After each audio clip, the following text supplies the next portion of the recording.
should be live already, but they're not gonna know because there's a 5-second delay. All right, so there's chat. This is muted. I don't think we need to know how many people are here, right? Doesn't matter. It's irrelevant. All right, so that's closed.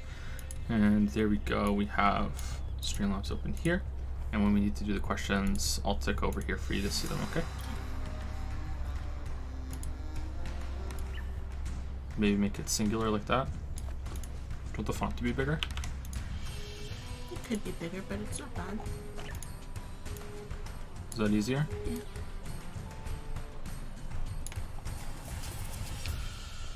Okay.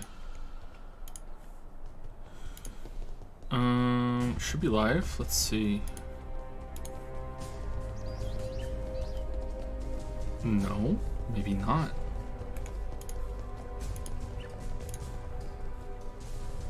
Online. Oh, yeah, we are. Okay, so let's do a Discord announcement, but I don't think I'm gonna tweet it.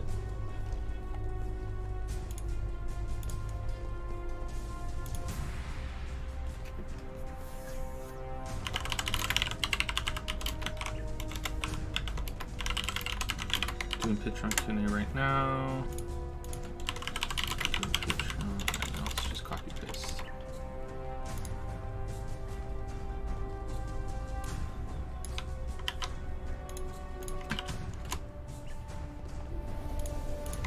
And Patreon. Okay, there we go. All right, so I don't know how loud Path of Exile is because there's no one here right now to tell me.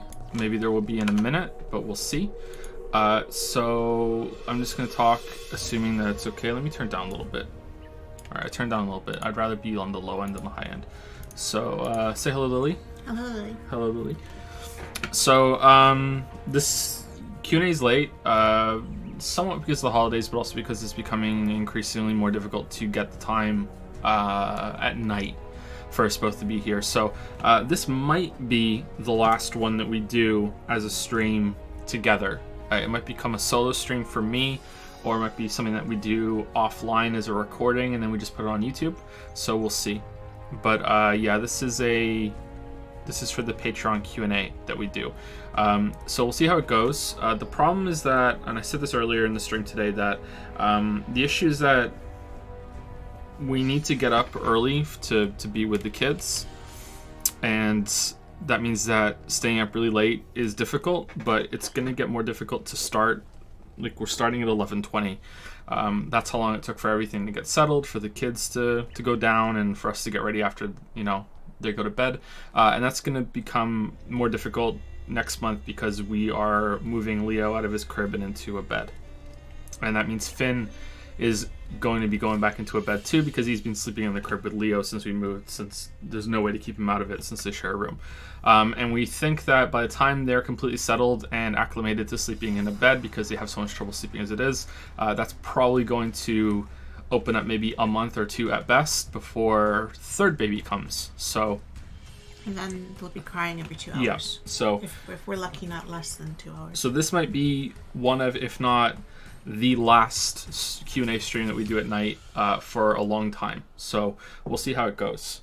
So to that end, tonight we're going to try to be very fast about, focusing mainly on the Q&A questions. We're going to try and give slightly shorter answers and see if we can get this done in about 2 to 3 hours. Because if we can get it done in 2 to 3 hours, then that is much better than the epic long 9 to 12 hour Q&As that we've done in the past. Because as much as I enjoy them and Lily looks forward to doing them, I think maybe even more than I do some months. Well, it's like I do one stream a month, so I save it all up for that one stream. You do them regularly, right? So we want to see if we can continue doing it. So we're going to be try to focus on the Patreon questions. How is the sound right now? Is it low? Is it too high? I'm going to turn it up a little bit, and I think it should be okay around minus 16 decibels. Does anyone play Path of Exile and would like to group with me for this stream? I am going to be focusing on answering questions, so I'm not going to be playing with you. I just want someone, if someone would think it would be cool to play Path of Exile with me, I don't know why you would, but if you thought that I played Path of Exile with Joe, that was a cool time. If you would want to be someone that I'm just literally following around, just killing stuff as I'm talking, then here's my name in game. Friend me and invite me to your group or whatever, and I will just literally follow you around from zone to zone, and we'll just kill shit as I'm talking. If no one wants to do that, I completely understand, but that's what I'm asking for at the moment.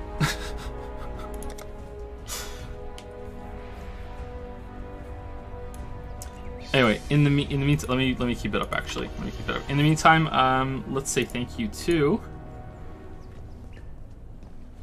I'm in League. Who was the last person? It was Face Mask, so it's CK Tofu. Thank you, CK Tofu, for the new sub with Prime. Welcome to Prime Time. Thank you, Stained Porcelain. Always great to see your name, but not the actual thing that your name is. For the resub for 14 months. Thank you, Flame Octopus, for the 5-month resub. Hey, no worries if Q&A streams stop happening. Thanks a bunch for making them happen at all. Well, it's one of, like, 2 tangible rewards that we have on Patreon. I guess maybe if you really like having the color on Discord, but yeah, it's kind of difficult to think of a good reward. If anyone has any ideas, please let me know, but every time I've asked in the past, no one has really had a good feasible idea. There have been some good ideas that are like out there and sound really cool, but would be too difficult for this ragtag duo crew of Lily and I to get going, but yeah, we'll see. Thank you, Auric, for the new sub of Prime. Welcome to Prime Time. Thank you, Poogalus, for the new sub. Welcome to the pickle pile. Thank you, A Small Potato, for the new sub of Prime as well. Welcome to Monkey Town. We're saying that now. Welcome to Monkey Town. And Madbake used a bit to save time to purchase some useless emotes for the new fin email. Oh yeah, we need to do that. Yeah. I also need to do the new abbreviation or the new affix or whatever. Yeah, I need to do a lot of things, man. I need to do a lot of things. Right now, I'm trying to get out of 76 hell. That's what I'm trying to do right now.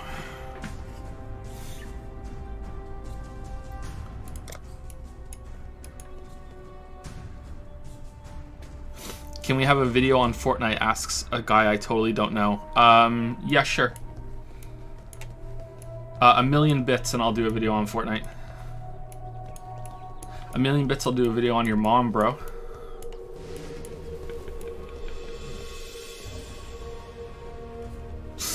And now I sound like a dick because, yeah, it doesn't matter. Anyway, let's do the first question and let's get away from that. Okay, so we're gonna try something new. This one. Look at the technology. Here we go. First question is from. Boom. Riley P. Technology. Riley P. Look at that. Look at that. In the future, maybe we'll even put the questions on the screen too. Who knew we had the technology? Who knew? All right, so Riley P. So I'm gonna stop moving while the question's going, just so we can all follow it for the first one. And here we go. Yo, what's up, Joe? Hope all is good in the hood. Most def. Are there any old, perhaps more obscure, IPs that you wish would come back? Personally, I'd like to see a new Draken game. Unfortunately, we'll probably never see a sequel or a reboot, though. I'm assuming you know Draken because it has dragons in it. It does have dragons in it. How is everyone hearing Lily? Can you hear her okay? She's sitting a little further from the mic than I am. Just want to make sure.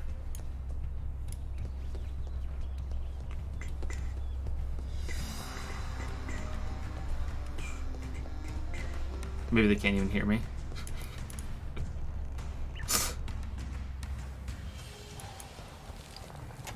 We can hear? Okay. Alright, so I think the only game in that series I played was one of the Super Nintendo ones, which was really difficult to get into, especially for a kid as young as I was when I played that. It was very strange and was very weird. I don't think I've played any of the others. No, I don't think so.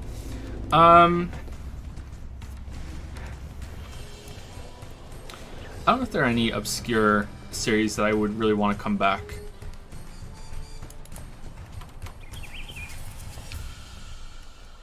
There are definitely dead series that I would want to come back. I would like a new Chrono Trigger game to see where that goes. Especially considering I feel like Chrono Cross, while being a good game, wasn't the sequel that a lot of us wanted from after Chrono Trigger. But I wouldn't say that's an obscure game.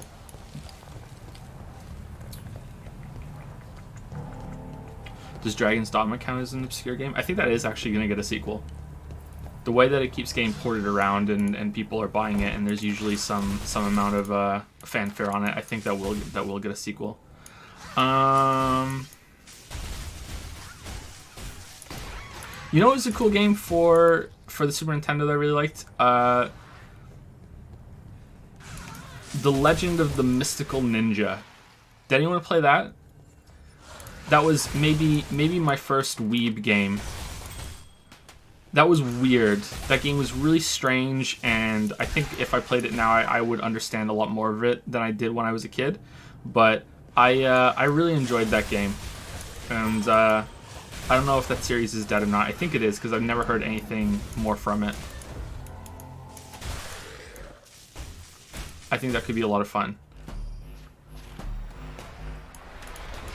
You'll need more than brawn to beat us, brute. Sorry, I'm thinking.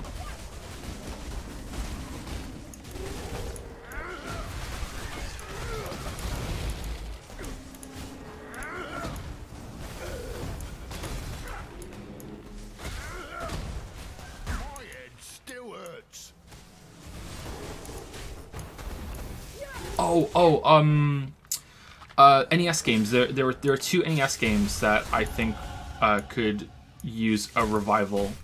There was a game called Star Tropics for the NES. I really liked that game. It got a sequel, but I think it was it was more of a student project where they made a sequel. So it was Star Tropics, and then it was the sequel, which was like the return of the bad guy from Star Tropics. I can't remember what exactly it was called, but yeah, that game was really fun and really cool.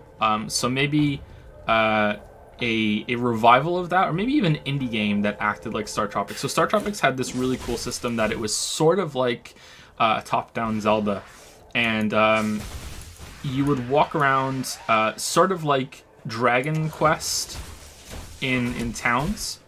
The first Dragon Quest on the NES, you would walk around towns like in Dragon Quest. It was from that perspective. It was kind of like a very kind of squash people in these really like simple towns and houses. You can Google it real quick and you probably see it. And then when you went into a dungeon, it became something that was like the top-down Zelda, only with a much larger character. It was like two links stacked on top of each other, and that was a lot of fun. It had this system with tiles and jumping that you were on a grid. I think you could walk off the grid as much as you wanted, but when you started getting on the tiles, they were all on the grid, and you could only jump from one to the other. So there was like kind of like this rhythm of jump that you could use to jump and then attack between different ones. And then there was tiles that you would fall on that would activate secrets and buttons and stuff. It was really interesting. I really liked that game. And the other NES game that I think got a 3D sequel that I never played, so I'm just a really shit fan, was Rygar, which had a really interesting weapon. It was sort of like a gigantic kind of yo-yo shell, I think. Rygar was really really weird. I think it was sort of open world, and it had this connecting areas that you would run around and kill monsters, and then you would get to like 2D side-scrolling sections and stuff. It was interesting. I really enjoyed that game when I was a kid. I don't think I ever finished it though. But for some reason, when I thought of Star Tropics, which was one of my favorite games when I was a kid, I thought of Rygar as well. There must be a Super Nintendo game that has some sort of obscure series. It's the obscure that's throwing me a little bit. Like, I would like to see a proper return of the Mega Man X games, but that's not obscure. Everyone knows Mega Man X. Mega Man X games 1, 2, and 3 especially were fantastic. they're all mixed up in my head now. I can't even really remember which one's which anymore.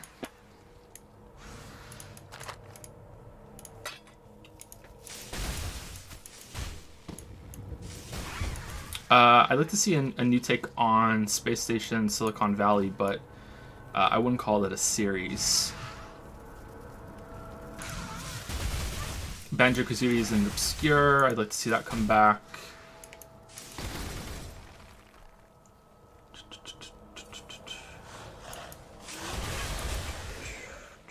I think that's it. Sorry, I'm kind of drawing a blank. I should have done some research about some of the obscure series that I found that I've played in the past. Did I like Mega Man 11? I don't think I played Mega Man 11.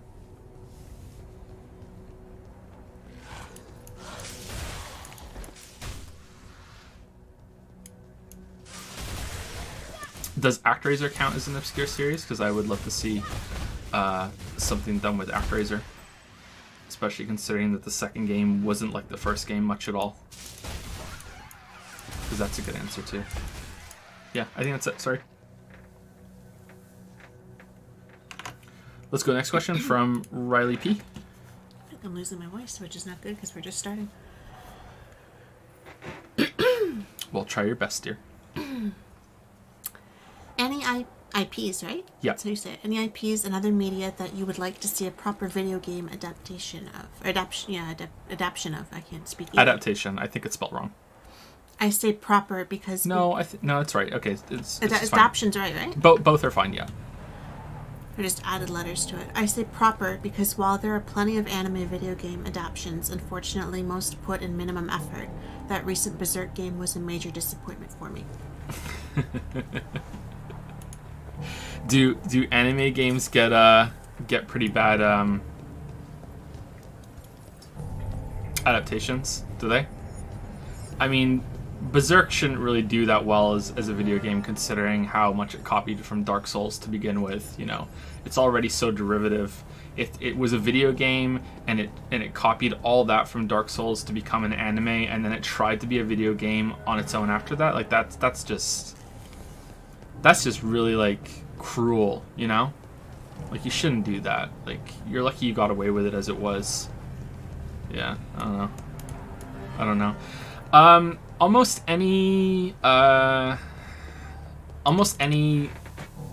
book series that has a lot of world building. So Game of Thrones, Robin Hobb's Farseer trilogy, or that world that she made, rather.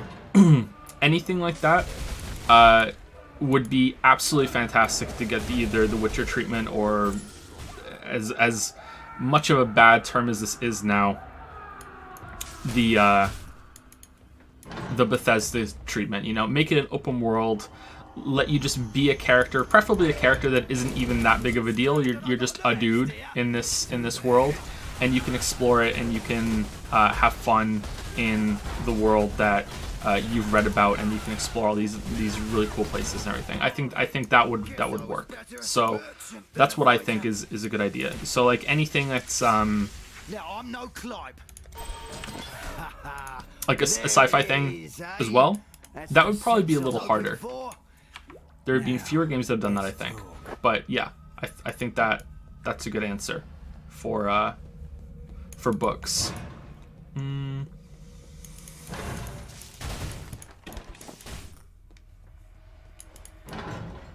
Do you think there's any good ones, Lily?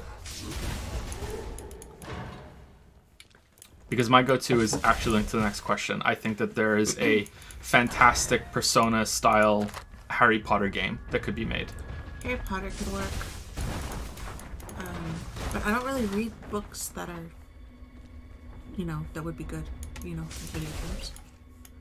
Maybe like an Anne Rice Witches Meets Vampires kind of, or something Stephen King, I just got you Dark Tower. I don't know if that would be a good video. We haven't read it yet, so I don't know, but maybe that would be. Was there a Dark Tower video game? I don't think so. Something like that, though? Like something like The Stand or The Talisman or...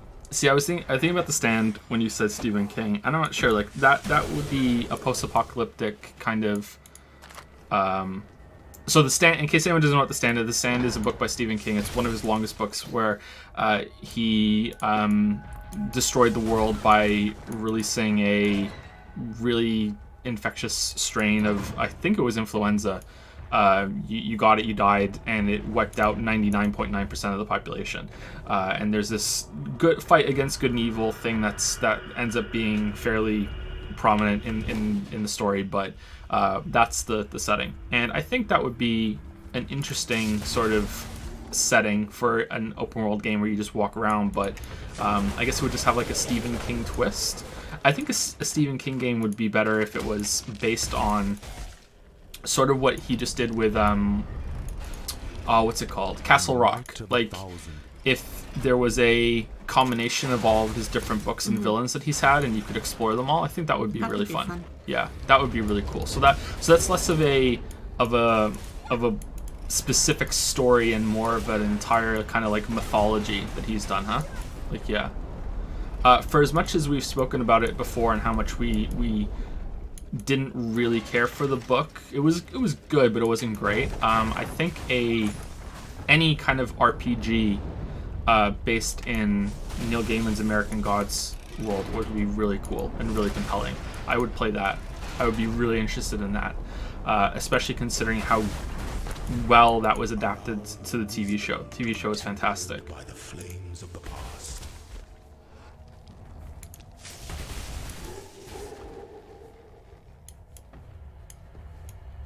Trying to think if it's if there's any TV shows or movies that I think would be good adaptations. I mean, it would be really cool if they made a game based on Danganronpa, you know?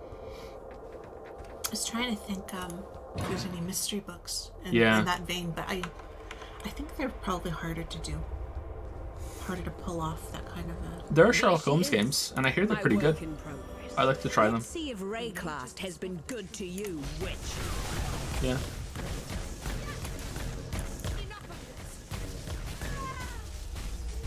I guess it comes down to, does the movie have anything that can translate to game mechanics? And if the answer is no, then it's all about, is the world rich enough to support any type of game going into it? Like someone in chat right now saying John Wick, and I agree with that. I think John Wick would actually make a pretty good game. Kind of like a Hitman sort of game that could be a little more action packed. I think that would make a fantastic game. And maybe they try to make a game, but it didn't turn out very good. I don't know. Goodbye. I'm not sure.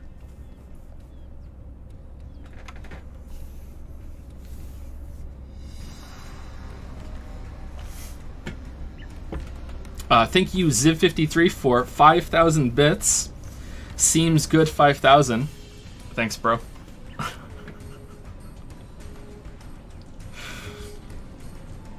Are you still here? He's working on that Fortnite, huh? Yeah. We're 5,000 to the million goal, right? Yeah, there we go. There we go. Thank you, Ziv. I think that a proper Iron Man game would be fantastic. I think Iron Man lends itself to video games quite well. That sort of concept. Anyway, Riley P had 2 short questions. So there's two big question limits, and then you can ask as many small questions as you want. So Riley P had 2 small questions, and the first one was, what Hogwarts house do you think you would belong to? There's a certain BuzzFeed sex quiz that could help you find out. So I read this question as I was compiling the list for Patreon, and I took the quiz, and I am Gryffindor, which I disagree with. I don't think I would be Gryffindor. First of all, let's all just acknowledge that we would, everyone would be Hufflepuff. We're all Hufflepuff. We've all, watched anime or played a Sonic game or something like that, and that just automatically puts us into Hufflepuff. Hey. Speak for yourself. I don't make the rules. I don't make the rules. Hufflepuff is just the fun name. See you. we would be Hufflepuff. You watched all of Dawson's Creek twice, okay? More than twice. You would be in Hufflepuff, but no one wants to be in Hufflepuff. So let's just pick one of the other 3 actual houses that isn't just the dumping ground. I think I would probably be in Ravenclaw. I think that if I was in that situation, I think I would take to learning magic quite well.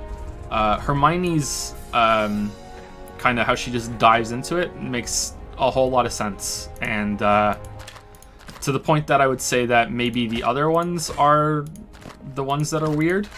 You know, like it's magic, man. Like, just go for it. But then again, I said in chat the other day that programming is kind of like magic that we can all be a part of, and many people don't really program. So I don't know.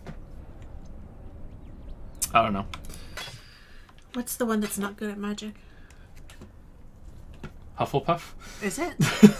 I don't know. I don't know. So, I'm just thinking that magic is kind of like cooking, and I usually fuck up every recipe. The 4 houses are Gryffindor is all about heart and spirit and courage and bravery, and not always doing the right thing. It's probably a little more complex than that, but that's it. Ravenclaw is all about committing yourself to something, and they are usually where the people that are more book smart are in. That's what they go for. Slytherin is kind of the evil but not really evil group, where it's more about cunning and guile, and Hufflepuff is if you don't fit into the other circle. So I'd be Ravenclaw, or I would be Hufflepuff.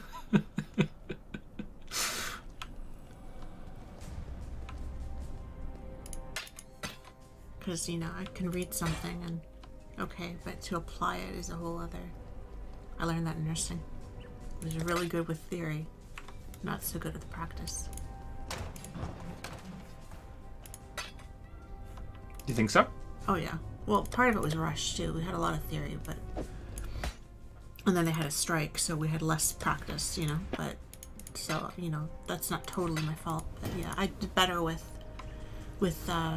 written scenarios and stuff and thinking in terms of in theory. But you know, when it was actually time to inject people and stuff, that was a little bit different than what we did in Time class. to inject people. You know, put on those catheters. It was a little bit different. Do you want to take the quiz, or are you okay? I'm okay. You're okay? I'm good. Okay. What is your favorite game of 2001. 2001?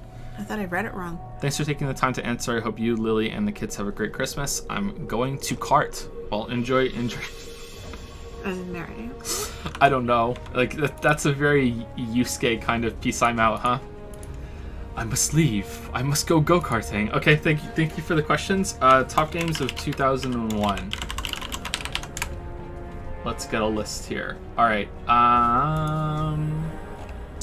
Max Payne came out the same year as Halo Combat Evolved.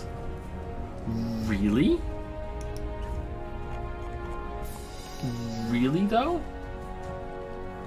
Grand Theft Auto 3, Halo Combat Evolved, Tony Hawk's Pro Skater 3, that game was fantastic. Max Payne, Super Smash Bros. Melee, Devil May Cry 1, Silent Hill 2, Metal Gear Solid 2, Sons of Liberty, Onimusha, Warlords, Return to Castle Wolfenstein, Luigi's Mansion.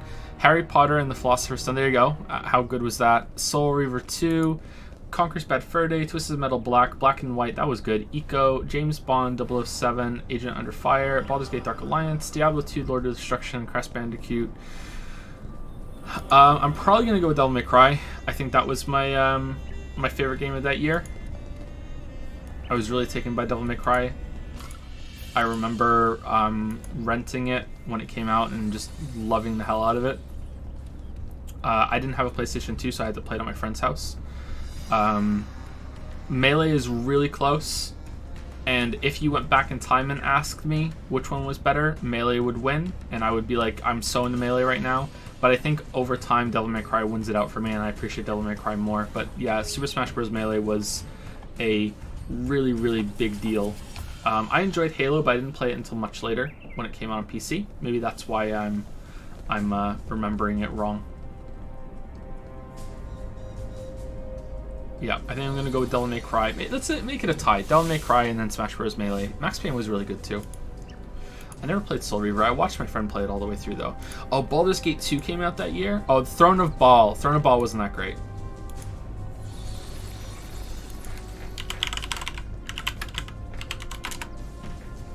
Baldur's Gate 2 came out in 2000, yeah. Throne of Ball wasn't that great. I'm actually a little disappointed in that ending. Yep. What was your favorite game? Was it 2001, Lily? I didn't play any of those. But that's what I'm saying. If I had to pick one that I would have played, would have been the Mansion one. Ah, Luigi's Mansion. Okay. So next question comes from Ali A. Hi Joe, any plans to do retro reviews? If yes, would you do one for Metal Gear Solid? If not a retro one, then how about Metal Gear Solid 5? Yeah. The Phantom Pain, thanks. So retro reviews are one of many things that I would like to do with the channel, but unfortunately, there's I can say yes, and the issue is always going to be that there's unlimited things that I could do, and unlimited things that I want to do, really, and it's all about time management and what I can put my time toward. I thought that as time went on, I would have more freedom to do whatever project I wanted to do, and that has turned out to not be the case. There's a lot of pressure to do certain games. I'm not talking about The Witcher, though, like that. The Witcher is completely separate from this. But there's a lot of pressure to do certain games. There's a lot of pressure to do newer games as well, not just from viewers, but also on YouTube itself, and how, you know, the channel has to stay relevant, and channels can die quite easily if you don't try to cater at least, I'm going to say, half of your content to appeasing the algorithm. If you don't do that, then you can run into a lot of trouble. So yeah, I don't really have as much freedom as I anticipated to have after moving. Then on top of that, it's having the new house and a growing family, and how much time is being taken up more and more by having to be a father, which is time I want to spend with the kids, and, you know, I'll never get that back. So I can say yes, that I definitely want to do more and more retro reviews. There was a video that I was a fair ways into completing. I think I was almost done. The major part of production on Soul Blazer, Illusion of Gaia, and Terranigma, and I had to cancel that because of fears of the algorithm, and then we were moving, and then God of War, and then it's been difficult to get back to that afterwards. But that's still gonna happen. I still have all the footage and all my script and everything. I'm gonna sneeze maybe.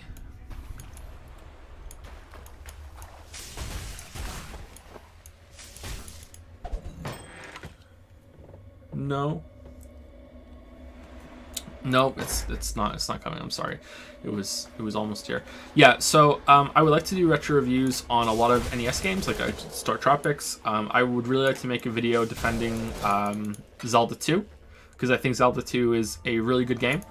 It's just not what a lot of people expected after Zelda 1. I don't really understand people who don't like Zelda 2 when they weren't alive when that was relevant, because Zelda 2, I guess maybe they still have Zelda expectations when they go back and play it, and then they play it and they're like, you know, it kind of gives you false hope when you go outside and it looks like Zelda 1 kind of style top down, and then you go into a cave and then it's side scrolling and you're like, what the fuck is this? But I think that game's pretty good. It just maybe not a good Zelda game. Yeah, I would like to do videos on a lot of old games like that, but I don't know when or if I'll ever have the time to do so. Metal Gear Solid is unlikely, even though I do enjoy that series quite a bit. I haven't played 5, so I can't tell you right now if I'd have enough to talk about it. But the issue with Metal Gear Solid is that a lot of other channels have already done videos on it, and I don't know if I could add enough new to it to justify committing so much time to playing all those games, all the side games, really thinking about it.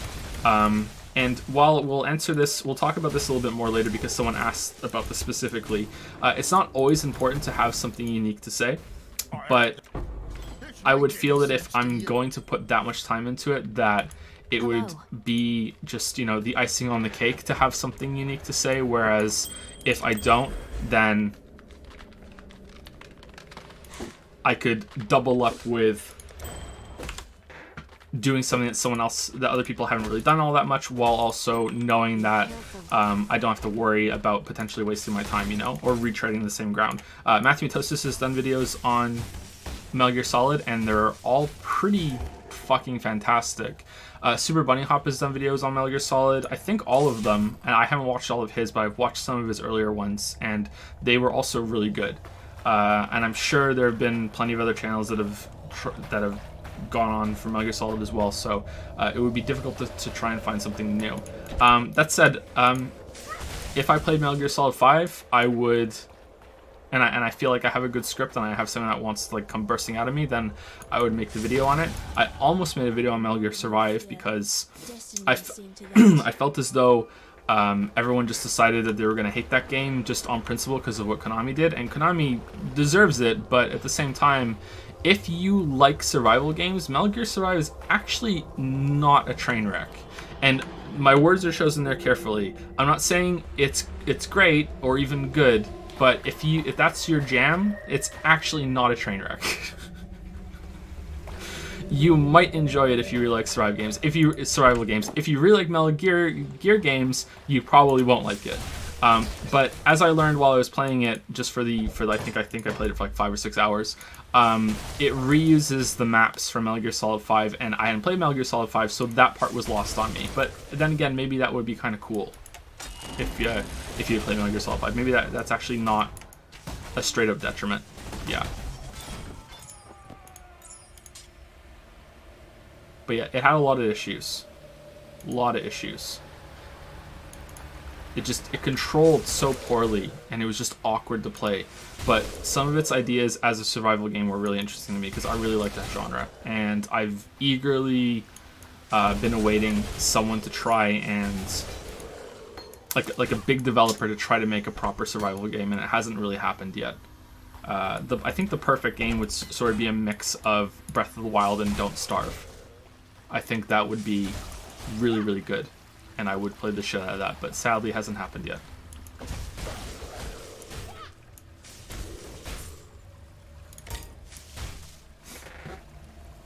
I think that's it.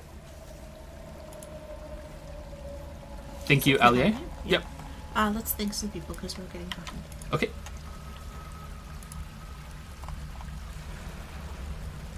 Do you want to go or should I?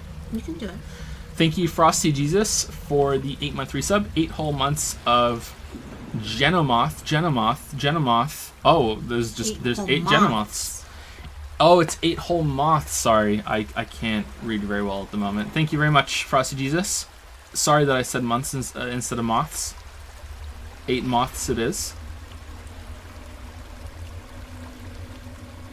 Thank you, Psylocke the Defiled. I'm reading carefully now.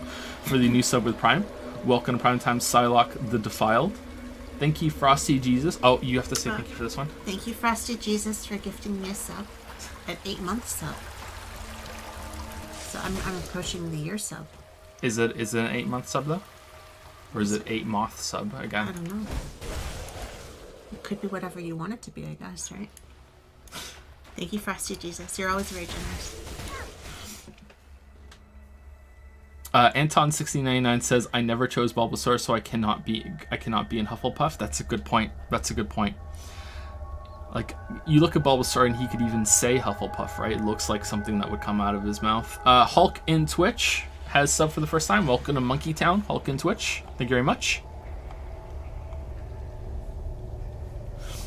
Thank you, Frosty Jesus, for gifting another sub to Stay Hydrated Bot, the hero that we don't deserve, but it's the hero that we have right now. Thank you very much, Frosty Jesus. Always good to see you in chat. Stay Hydrated Bot. Buffalo Box is subscribed with Prime for the first time. Welcome to the pickle pile. Haven't said that one in a while, right? Thank you very much, Buffalo Box.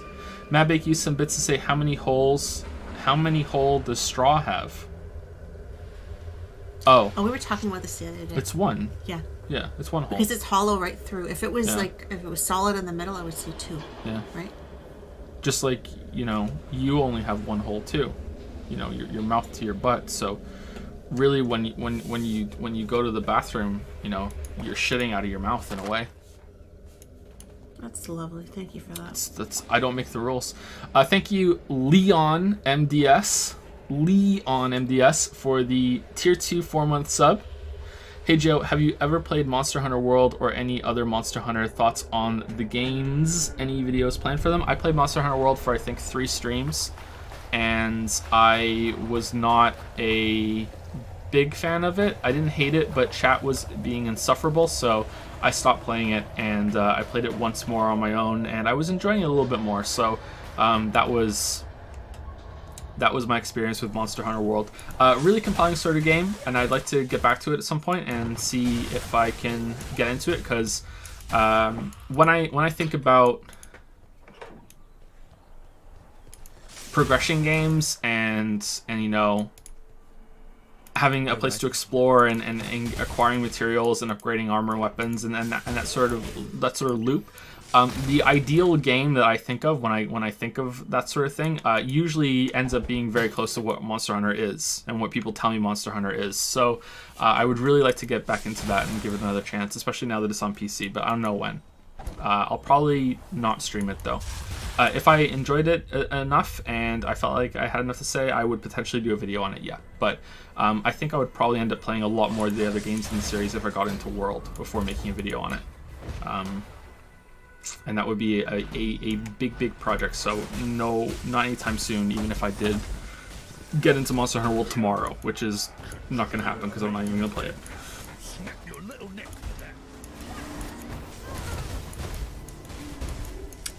Thank you to Frosty Jesus, who gifted a sub to Lyric for 4 months. Thank you, Frosty Jesus. Thank you to Ariel Stannis, who resubscribed with Prime for 15 months. Thank you, Ariel Stannis. Hi Joe, I love these Q&As. Even if I'm too much of a lurker to actually leave a question, just know I'm silently giving you my support. Thank you, Ariel Stannis. And thank you to Action Hater, who's gifted a sub to Joseph Anderson for 1 month. Who's Joseph Anderson? Want a friend, I do. The people in chat are saying that you must not know about vaginas because there are more than one hole. No, it's you. The straw that you. I'm no weeb. I know all about vaginas. At least 3 times. And you were there and they were both born. At least 3 times. There's no mystery.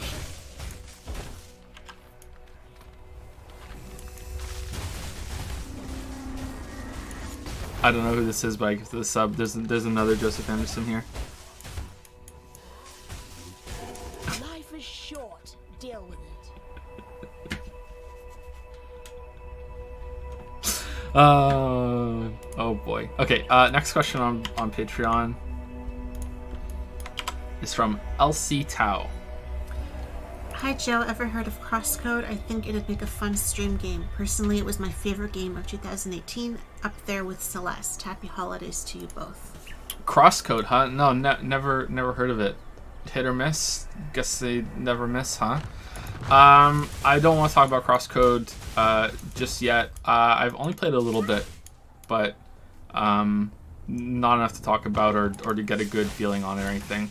Someone messaged me on Discord a long time ago, and by a long time ago I mean like 2 months ago, and was like, hey, you should probably check out Crosscode, and it looks pretty good, but I haven't played it enough to know yet. It's just one of many games I kind of dropped in, played for like 30 minutes and was like, okay, and then dropped out of it.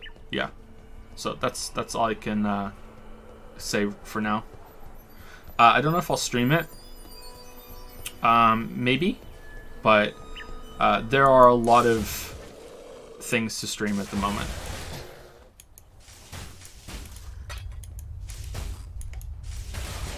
Potentially too many things. Yeah, that's all I can say right now. Sorry.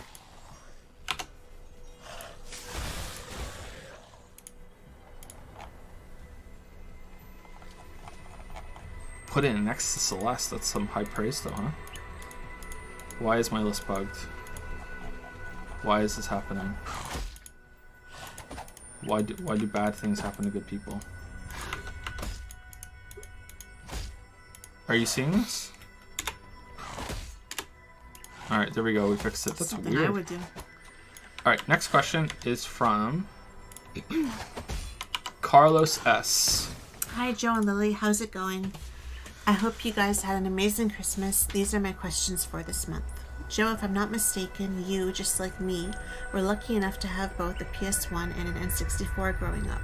In your mind, which one was your favorite console? How do you compare your experiences with them, and which games did you enjoy the most from those machines? So I did have a PlayStation 1 and an N64, yes, but I didn't get the PlayStation 1 for a long time. I think the PlayStation 2 was out and wasn't all that new by the time I got a PlayStation 1. I was mostly into Nintendo stuff and not much into Sony stuff. So most of my PlayStation playing from that era before the PlayStation 3 was at a friend's house. You know, I had multiple friends who had PlayStation 1, 2, and so I would play there. Most of them had them chipped too. I didn't have mine chipped because I didn't really like doing that. It was just probably as a teenager too scared that the police were going to come and arrest me for having a chipped PlayStation, you know. But a lot of my friends had them chipped and they had like all the games on these burnt copies and everything, and they would play them. And I'm my friend's house. Sure, like I can't get arrested for that. Yeah, pretty dumb. But anyway, yeah. So I played a lot of PlayStation games. If you asked me this when I was maybe even as old as 18, I would have told you that the N64 was by far the better system, and I had a lot more fun with it. And that's probably still true. I had more fun with the N64 and its library because I just had more exposure to it. But if I'm looking at the list of games that came out on the PlayStation 1 compared to N64, as much as the overall quality was more than likely higher on the N64, there were a lot more experimental and really interesting games on PlayStation that I think the PlayStation 1 wins it out narrowly. It's really weird to look back and realize how much fun I had with the demo discs of PlayStation 1. So if you don't know this because you just weren't aware, or because you're too young, I know how awful and arrogant that sounds, but it's just reality. Maybe you're too young to know that this was a thing.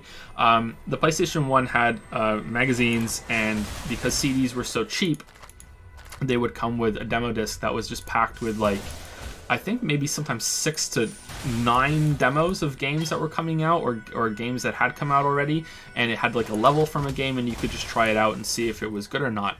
And this was just fucking crazy when I was a kid, just absolutely crazy.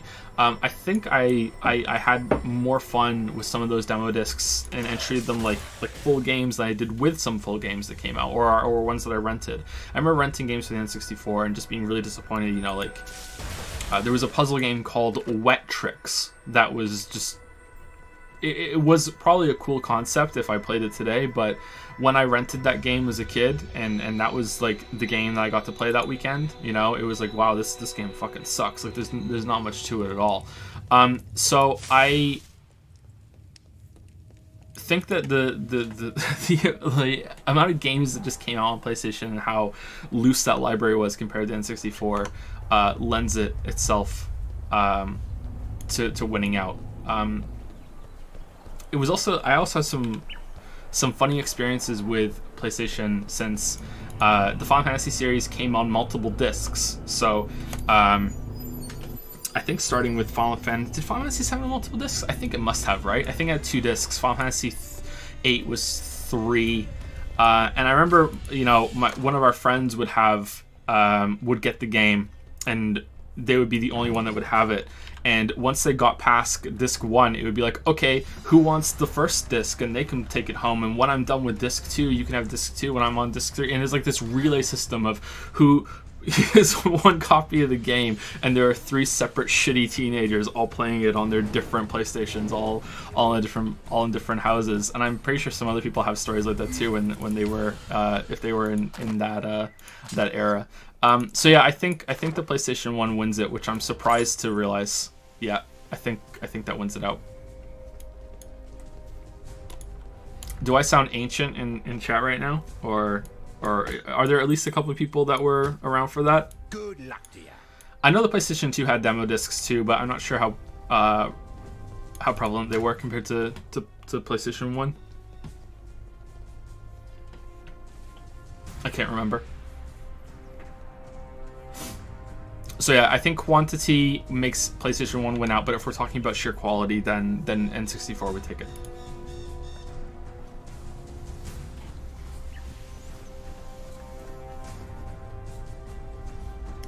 This is for both of you. What is the best moment of your 2018? There were a lot of good moments in 2018.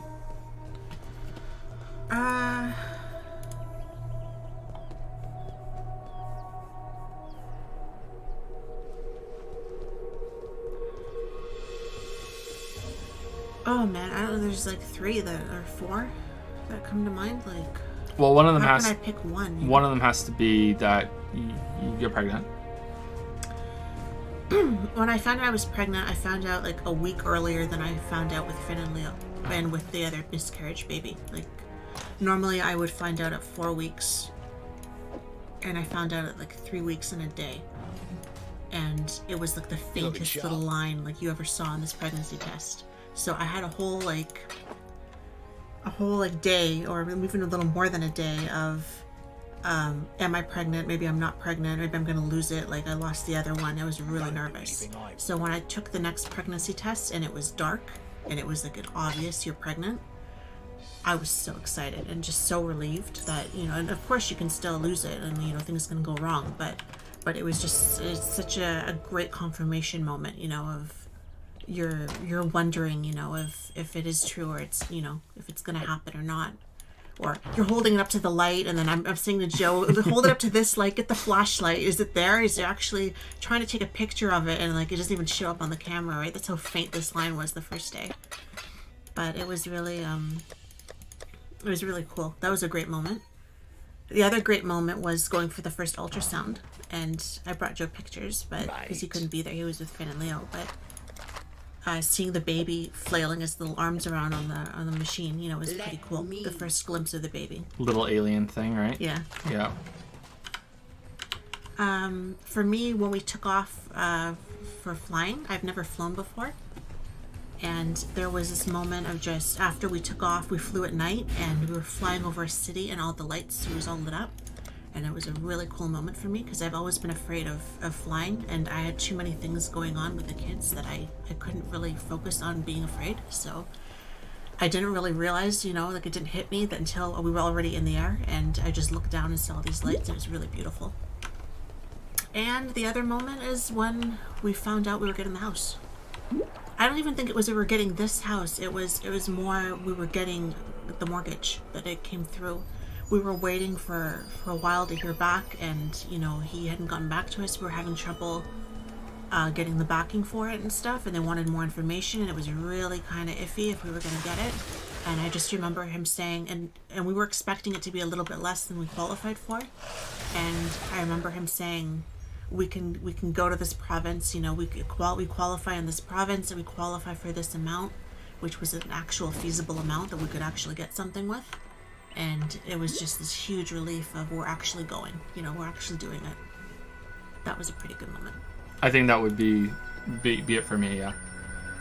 Yeah, would be everything to do with the house and that whole thing. It was really difficult, and it was definitely the most stressful thing ever that I've ever done so far, which I think goes to show you just how lucky I've been in general. You know, that doing that is the most stressful thing. But yeah, I think it's weird to say it was more stressful than my mom dying, and I can't believe it happened so quickly, because I would put my mom dying at number 3 or 4, but number 2 now would be when Leo was born. When Leo was born, that was a really, really, really bad day. It was a good day, but it was a bad day. After he was born. Like, the actual birth and everything, that was fine, that was great. And speak for yourself. But then after like getting home from the hospital, That was really bad. That was a really bad day, and that was just the most stressful time until the move, and then the move was. The move just happened so fast. Yeah. You know, we decided to look in a different area, and then we decided, oh, we'll call a real estate agent, and then suddenly you were flying out to look at them, and a few days later we made an offer, and like a few days later it was accepted, and then we had the home inspection, and that was and then the mortgage said, yeah, you can have it, and then and it all just. And then, we're going in a couple of weeks? No, we're going on Saturday. Like we're just going. We're doing it. So it all happened within like a 2-week period. We went from we're trying to rent in Toronto to, we're moving provinces, and we bought a house. And like we had no help. We didn't tell anybody we were going. So we did it all ourselves. Like that's a big change really fast, and with 2 small children and dogs and a cat and everything, right? So it was also a cool moment for me. When we got to the airport and we had problems getting our baggage and everything, we were like, again, everything was just all, because we had to switch flights, so everything was all fucked up. And we were each in a separate taxi, and I had Leo, right? I had Leo, you had Finn. Yeah.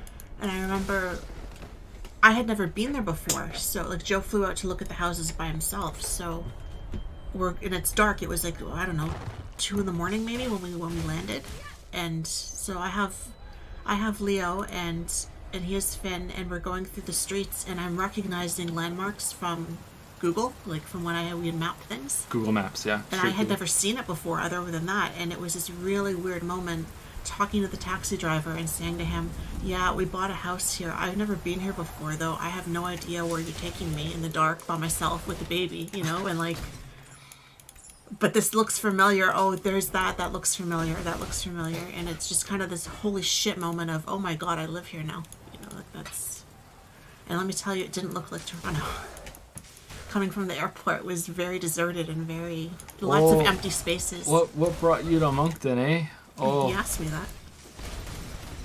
Yeah, the house prices in Toronto there's something else. Went there a few years ago. Not for me. Not for me. This is home. This is home. Yeah, that I think the house is probably gonna narrowly win it out. Yeah. Just a totally unexpected but crazy experience. Yeah, I think so. Okay, and Carlos S. had a quick question, which was... What's the best book you read this year? I want to read Gone Girl soon since you guys loved it. That's it. Thank you for making my 2018 so much better with videos, streams, tweets, and jokes, guys. You're really great. Hope you have a fantastic 2019. Much love to you, too. Thank you, Carlos. I don't remember all the books I read in 2018. I know my favorite was Sapiens. I don't know... Like, I remember reading recently... more Robin Hobb's books I spoke about a bit earlier, and I don't remember if that was this year. I think it was this year because I think you got me them for Christmas in 2017. Mm-hmm. So I think I read those in 2018, and those were quite long. There are a couple other ones too, but I don't really remember them, or maybe they were in 2017. Not sure. I don't have a lot of time for reading and movie watching or anything like that. But yeah, Sapiens was my best book of 2018 that I read. I know that there's a question later on in this Q&A that asks what did I like about Sapiens, so I won't talk about it more right now, especially considering this is a quick question from Carlos, and I can go into more depth in the other one later on. What about you? I'm trying to think what I read. I was keeping track of it for a while, but now I'm kind of drawing a blank on it. I read more books that I didn't like, I think, than that I actually liked. More books that I was more disappointed in than... there was that book by Gillian Flynn. Sharp Objects or Dark Places? Dark Places. Okay. Sharp Objects was okay, but And that's the one they did the miniseries on, yeah. right? Yeah. Dark Places was apparently a movie was already made on, but it did very badly, so like, I don't know if I'll even bother watching that, but...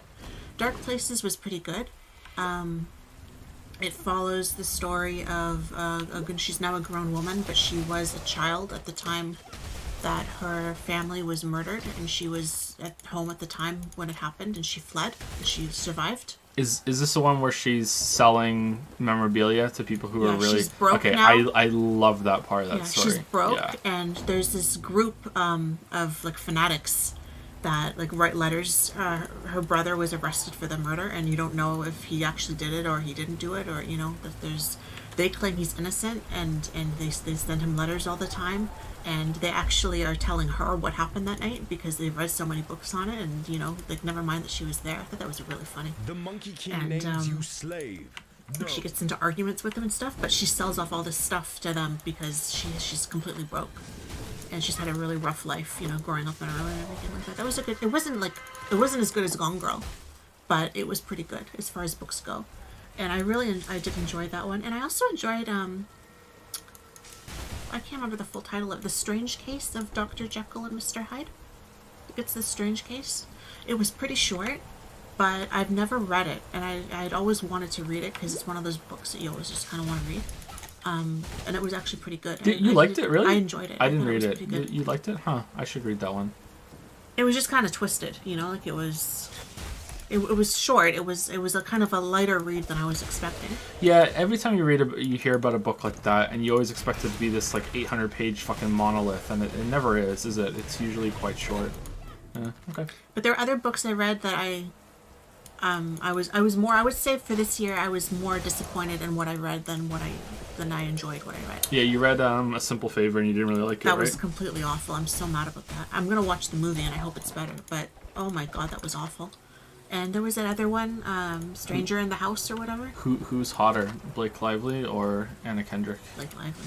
Really? But I think Anna might be more fun. Oh, okay.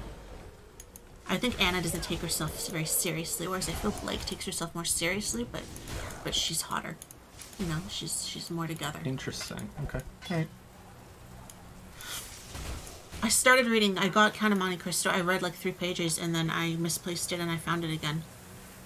Oh, I wanted to read that for years. Someone just said We have Perfume by Patrick Susskind as well. I've wanted to read that for a while too. That movie is so weird, Perfume. Joe got me for Christmas. I'm really excited about it, but you're gonna have to nail it to the wall for me because it fell down again.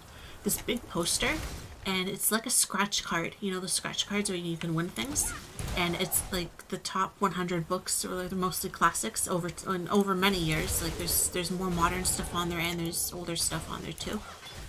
So as you read these books, it's like a book bucket list, and you scratch off the little boxes and stuff as you go. So by the end of the year, you're supposed to have read all of them. So I'm really you're not supposed to, in my case, I'm looking at it as like a yearly bucket list. Or maybe it's not supposed to be. I think you're not going to read meant to be 100 books in a year, but you know over what I mean. multiple years, yeah. But yeah, that's the idea. Is you There's one for movies too. get Would to you like that scratch one? them off. Yeah, that would be fun. Yeah, I'm really excited to start that one. I wonder if there's one for video games. Video games, yeah. Okay. Thank you to Action Kid. Oh no, we already did that one. Thank you, Frosty Jesus, for gifting a sub to Annie for Prez for an 8-month resub. Thank you very much, Frosty Jesus. Frosty Jesus is gifting them out, huh? Thank you very much. He does. He's very good for that. Thank you for sticking around, Monkey Town Annie for Prez. And Action Caterer gifted a sub to a random viewer. Is that their name, or is that just some weird thing that Twitch says? Thank you very much, Action Caterer. You've been gifting out some stuff too. Thank you very much, Action Caterer. Maca991 Productions has used 100 bits to say for the Edith Finch video. Oh, well, thank you very much. I'm glad that you liked it. Yeah, Edith Finch video was a pleasure to make. It was that and the Soma video were by far the easiest videos to make that also turned out quite well. I'm really happy with those 2 videos, and usually I can look at a video and I can be like, there's some problems, and there's some problems with the Soma video and the Edith Finch video. They're not perfect, but for the ease of which it was to make those, I'm really pleased with them. It can be really refreshing to just be able to knock a video out in about a week, compared to just the absolutely gigantic long videos that take so long otherwise. Yeah.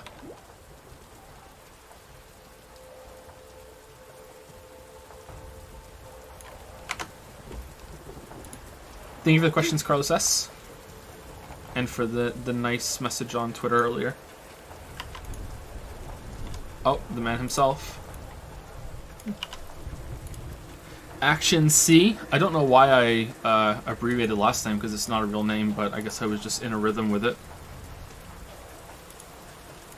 Action C says... Hey, Joey Triviani and Lily of the Valley. Haven't, sorry, there's no period. Haven't been able to catch the streams lately because I am across the world for Christmas right now. Hope yours will be good. This time I'll just ask 2 questions. Could be quick questions, could be in-depth questions. Who knows what they could be? I certainly don't. Okay. Thanks for the White Elephant, Dirty Santa suggestions. Took Lily's suggestions of getting a shitty movie, went on Amazon and searched for Blu-rays under $5 and found a zombie beaver movie called Zombiever and a few others. A romance novel called Even Vampires Get the Blues. So thanks for that. How was your Christmas? Or if you read this before the 25th, how has the lead up to Christmas been? Do you have any plans for the new year? Zombiever, huh? That actually sounds like classy stuff. that sounds like it could be pretty good. Not gonna lie.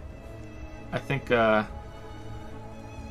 could watch Zombiever. So Christmas was one of the candidates for a really good moment of 2018, and I didn't want to talk about it because I knew that this question was coming up. It was pretty fucking great. Would you agree? Yeah, it was good. It's the best Christmas I've had in maybe ever. It was the first Christmas that Finn understood that it was Christmas, and we got Finn possibly too much for Christmas. I don't know. Can you get your kids too much for Christmas? It's like the time that you can spoil them, right? So I don't know.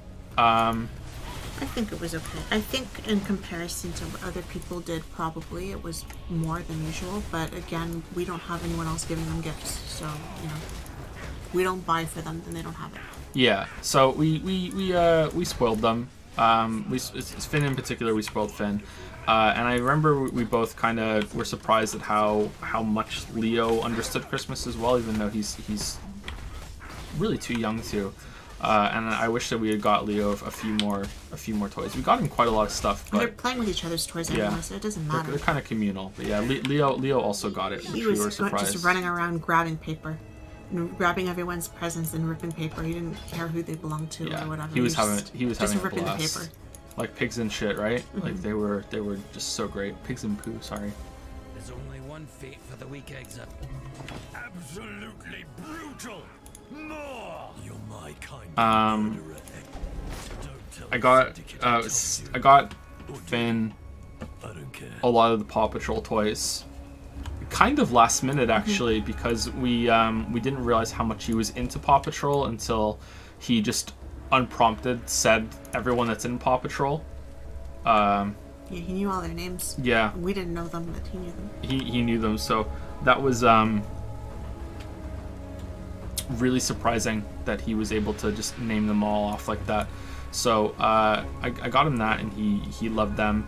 And the big present that he got was the he likes to cook with us, so he would come over while we were making dinner or lunch even, and he would be like, Finn's cooking, and he would he would get one of the pots or one of the pans, and he would put some Lego blocks into it and some of the other toys, and then he would open the cupboard on the ground on the floor that's mostly empty because we know they like to go through all of them, and he would be like, he would put that in and pretend that's an oven, and then we'd be like, are you cooking? And he'd be like, yes. He'd be like, well, what are you cooking? Bananas for his he has a George, the Curious George, and that's his favorite toy. So he loves that, and he's always making roast bananas for his silly monkey friend. So we got him a toy kitchen set, and he's both of them been playing with that, right? It was so cute. They were cooking yesterday together. They had a pot with various plastic, bananas and a little chicken and butter or something. I don't remember what cheese or whatever they'd thrown in there, like the weirdest concoction. And Finn was stirring it with a little spoon, and Leo had the ketchup and mustard, the little plastic ones we got, and he was like squeezing it over. So it was like he was seasoning the food while Finn stirred it. So they were making a joint meal together, which was really fun to watch. But yeah, they've been playing with it every day. They've been really getting a lot of use out of it. And I had one when I was a kid, so when I saw he was doing that, I thought he would really like that. And we got him a lot of like plastic food and like utensils and stuff like that. So he's really into it. Like when I make toast, he wants to come push the button on the toaster. You know, when I Does he? Yeah. Yeah. And if I'm making coffee or whatever, he wants to push the button to start it. You know, like stuff like that. Like he wants to help with everything that's cooking oriented now. So he's having a blast.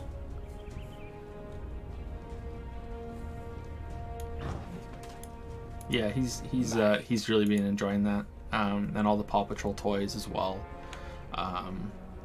Yeah, he's been having a really good time.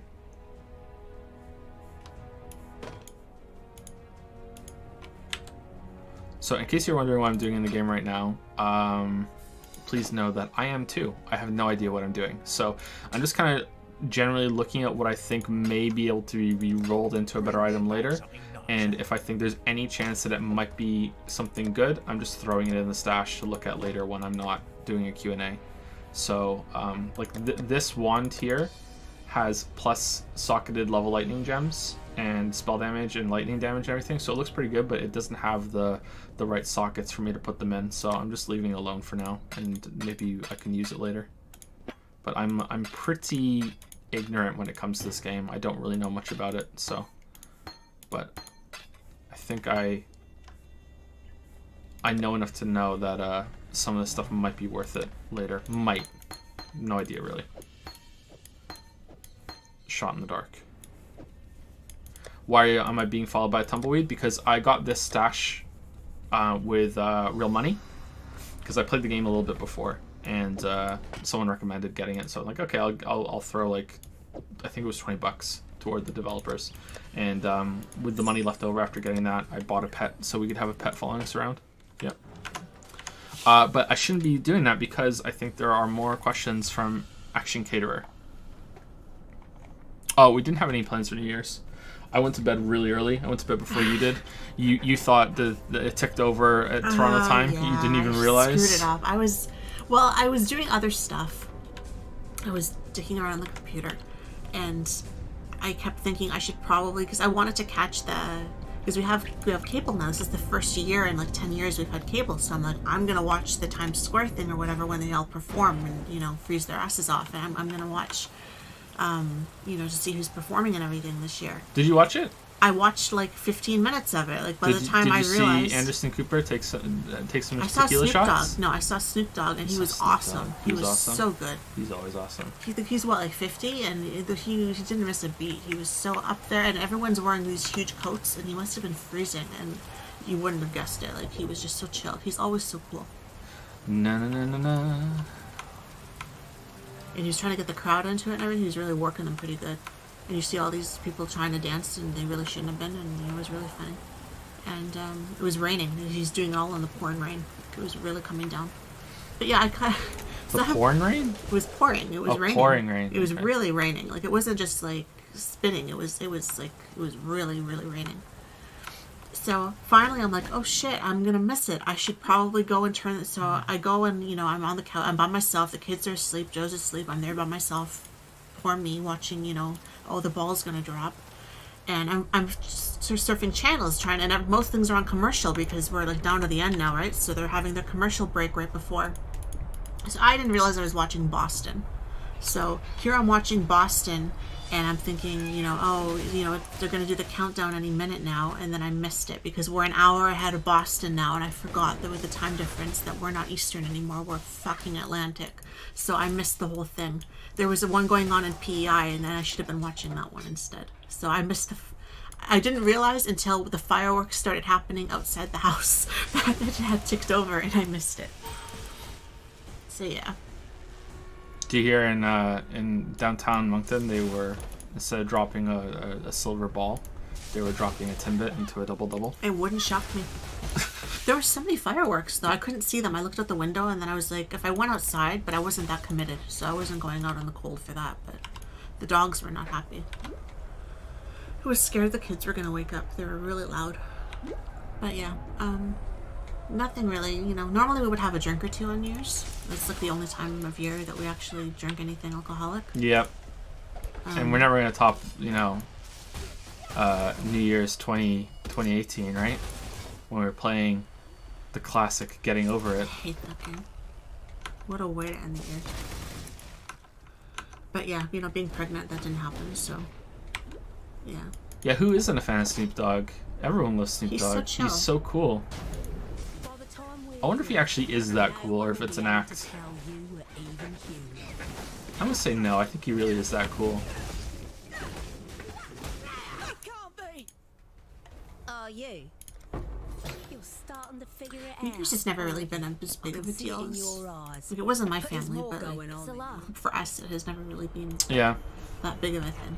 But we've never really been into. I'm gonna just wildly stereotype here. Like we've never really been into getting drunk off our ass, right? So, No, but with my family when I was little, like, it was game night. We would play Monopoly. and oh, that's a stuff good and idea. talk. We should do that. That was, and there'd be wine, but like, you know, when we were old enough to drink it, but like, it wasn't, you know, it wasn't always like a party or whatever. Like, I went to a few, we went to one together, didn't we? We went to a house party when we were first going out. For New That's Year's? Yeah, we did. Did I we? remember. We went to one, I think, for Oh, one I year. remember now. But Yeah. I don't know. Sorry, I can't tell you that. Yeah. So yeah. Yeah, I remember. Yeah, we did. Yeah, but we're not really into drinking. So, yeah. Yeah, so that was our holiday. Okay. Next question from Action Caterer was. After I heard you talked about Shaun of the Dead, I'd recommend Hot Fuzz if you haven't seen it already. If you have already seen it, what you think of it. If you haven't, what's your favorite comedy and why? Don't answer both questions. I don't want to accidentally repeat last time. Thanks. Hopefully I don't break the question limit again somehow. Have a good one. Merry Christmas, Happy Hanukkah, and a Happy New Year to both of you. Right back at you, Action Caterer. Thank you, Thank too. you so much. I have seen Hot Fuzz. Not only have I seen Hot Fuzz, I saw Hot Fuzz in the theaters, and I don't know if Lily remembers, but I dragged her to see it. I remember. So, I don't remember the movie very well, but I remember you dragging me did to you see enjoy it. it? It was okay. It was okay from what I remember. It was kind of dumb funny, It's kind of dumb funny. and yeah. I like dumb funny a little bit. Like that's usually my kind of. So I thought it was funny, but I don't remember following it very well. Like I couldn't tell you now what lot it was of the about. jokes. Well, it's been a long time. It was very British, wasn't it? Yeah, it was very British. And I know lot some of the of it went jokes over were my dumb. head. A lot of the jokes were dumb, but a lot of the writing is clever. Hot Fuzz might be the answer to your other question. Like Hot Fuzz might be my favorite comedy movie. I don't know. I haven't really thought about my ranking of comedy movies. I know that my favorite TV show that's made me laugh the most recently has been Letterkenny. Just watching shit on YouTube has just had me crying. Letterkenny is that's one word. It's the town that the show takes place in. Letterkenny is a very deeply Canadian show that is just, if you're Canadian, it's just fucking hilarious. I mentioned it earlier in the stream. For a more mainstream choice, Seinfeld and How I Met Your Mother have been Not Arrested Development. really, really, really funny. I haven't seen the rest of Arrested Development. I haven't seen the new seasons, and I hear they're kind of disappointing. But Arrested Development season 1, 2, and 3 are fucking gold. I think it's 1, 2, and 3 when the show was before it got canceled.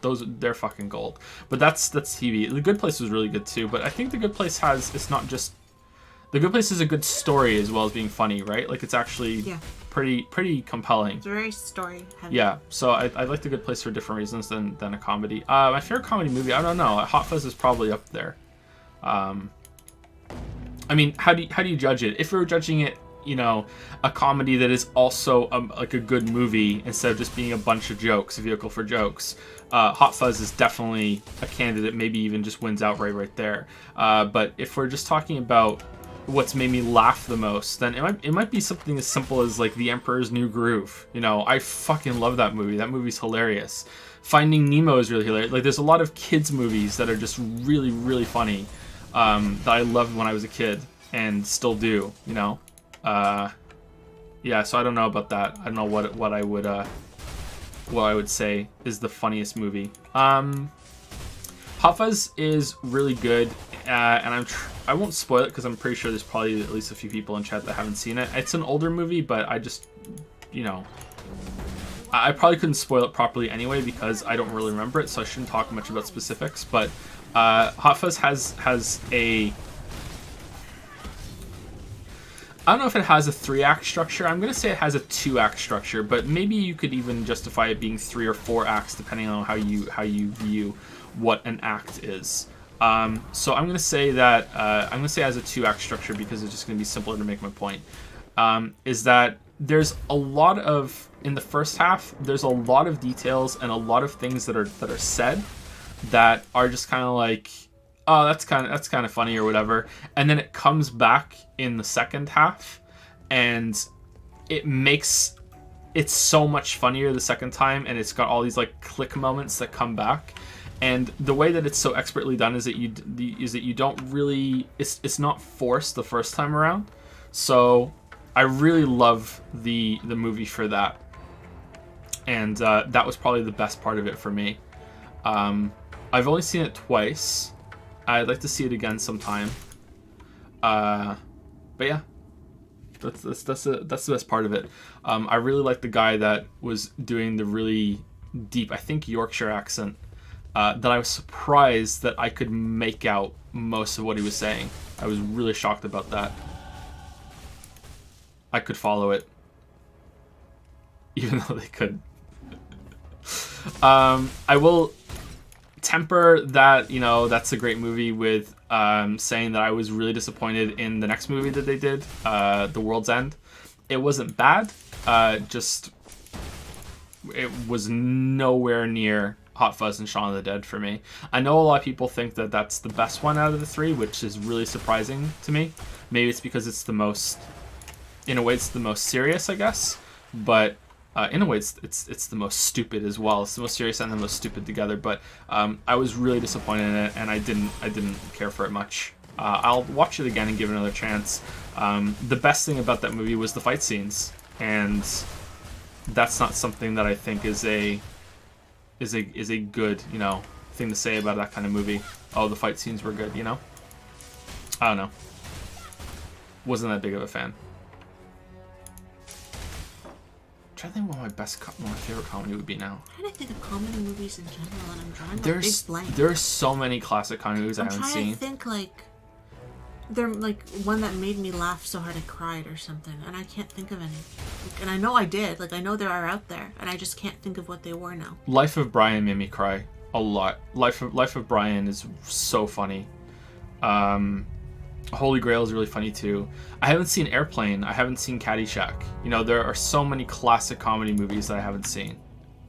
I like the ones, like the 80s comedy movies. Like, they're my favorites that I'll watch again and again, but they're comfortable now to me. They're not so much haha kind of, you know, like Big Chill is my favorite movie, and I would say it's a dark comedy, but it's not like you're gonna piss yourself laughing funny. It's more like, oh, you know, I got that, you know, like that kind of funny. Yeah. Like when they're in the car after the funeral and they're driving, and he, you know, the friend has killed himself, and he says, you know, the last time I talked to him, we had a fight. And he says, well, what did you fight about? You know, what did you say to him? And she says, well, I told him he was wasting his life, you know? And you're like, oh, shit, you know, like, and then he killed himself. Oh, that's kind of funny, you know, that kind of humor, but not so much like a I'm crying kind of humor. I can't think of any movie like that. Drawing a total blank. Tropic Thunder was really good. That was funny. Okay, I did like that one. Tropic Thunder was actually really good. I was surprised at how good that was. I liked when he danced. I don't know. I'm not thinking much.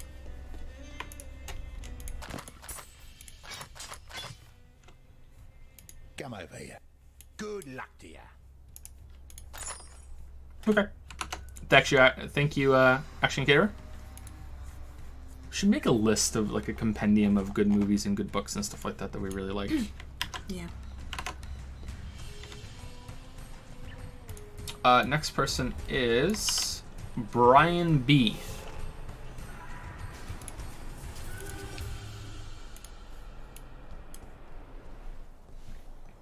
Hey Lily and Joe, can't wait to listen to the VOD of this on my way to work the day after you stream it. I just have one question this month, but it's a bit long. Okay. Recently, as I was playing through Ashen, I had the opportunity to perform a little experiment. I was watching you stream the game while also watching another streamer play the same game. You don't have to include his name when reading out the question if you feel he should remain private, though. His name is... I don't know if I could say it anyway. Lobos Jr. Yeah, I know that streamer. Yeah, he's pretty good. I've watched some of his stuff before. Mate. Anyway, the two streams are radically different. Joe spent much of his stream thinking the game was just okay, while also pointing out a lot of the game's issues. Consequently, chat during this time was almost overwhelmingly negative towards the game, with many people still talking about how boring the game was days after the stream had even ended. However, the other streamer I was watching at the time was far more positive on the game and was visibly enjoying himself more than Joe seemed to be. Likewise, chat was full of praise about the game, from the visuals to the mechanics, dungeons, explorations, etc. Having said all that, my question to you is this: what level of effect do you feel that you have on other people's opinion of a game? And piggybacking off of that, do you feel your channel style, criticism, and critique has an effect on the way your chat viewers look at and talk about games among themselves and to you? So this is a difficult question. I don't know if I can do it justice or not, but I'll try. It's a very interesting question, and thank you for pointing it out that you were able to do that, because that's really cool that there was such a difference. Unfortunately, it's almost impossible to verify, right? Is it because are the people that are in his chat, does it just so happen that there was more of a sway of people that were really enjoying it, and that kind of just avalanched into them really having a good time, or is it that we had people that were more negative and it just avalanched over? I will say that for the most part, in my experience, I think that what I say and do has very little bearing when it comes to a game that has an established audience already. Sometimes I read through the logs on Discord after we're done with a game, like Danganronpa, or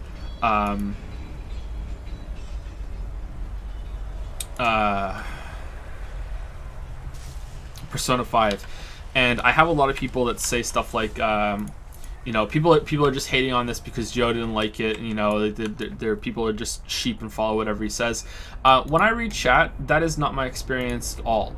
I usually find that I get challenged a lot on what I say, and rightly so, and same on Discord. So I don't know how true it is that sort of thing happens and I have that strong of an effect, but that's on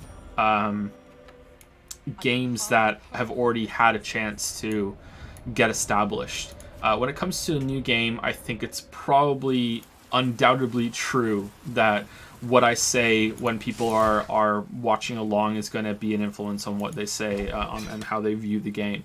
Unfortunately, this is not a good thing, and doubly unfortunately, it's nothing I can do about, apart from just shutting up when I'm talking about a game. And there have been some times where I do try to keep my mouth shut until I'm further on, but then there's always this little mini battle that's being waged whenever I'm playing a game like that, where I want to speak my mind freely and I want to say everything that's going on in my head, but I know that it might be taken the wrong way, or someone might be like, well, later on if I change my mind, someone will be like, well, you said this earlier, what the fuck, it's going to be seen as a hypocrite, when really it's just that I'm a person and my mind is going to change, and I'm capable, like we all are, of holding multiple viewpoints in our head at the same time, and that's part of what makes us human, and it's a really good thing about us. But yet we kind of try to punish each other when we see any sort of contradiction, which, I'm guilty of doing that too. It's just an unfortunate part of being human as well. I don't like that happens, but like I said, there's not much I can do about it. I think I try probably too much lately to qualify what I say, and I'm starting to not enjoy saying it so much. hey, this is just my opinion. Hey, I'm just saying at the beginning of my playthrough. I don't know if this is gonna hold up. You know, I'm only 8 hours in. This is my opinion of 8 hours in and not the whole game. Maybe the last half is really good. You know, it's that sort of thing. I have to repeat that a lot, and unfortunately, I think that's just gonna be something I just have to keep on doing. But it is troubling to think that maybe there are quite a few people that just come in and be like, okay, well, he doesn't like it now, I don't like it anymore either. But I'm resistant to that because I don't like it, I think. I don't know, I don't think I'm making much sense right now. What do you think, Lily? Oh, I know what you mean, because we've talked about different things before, so... I don't know,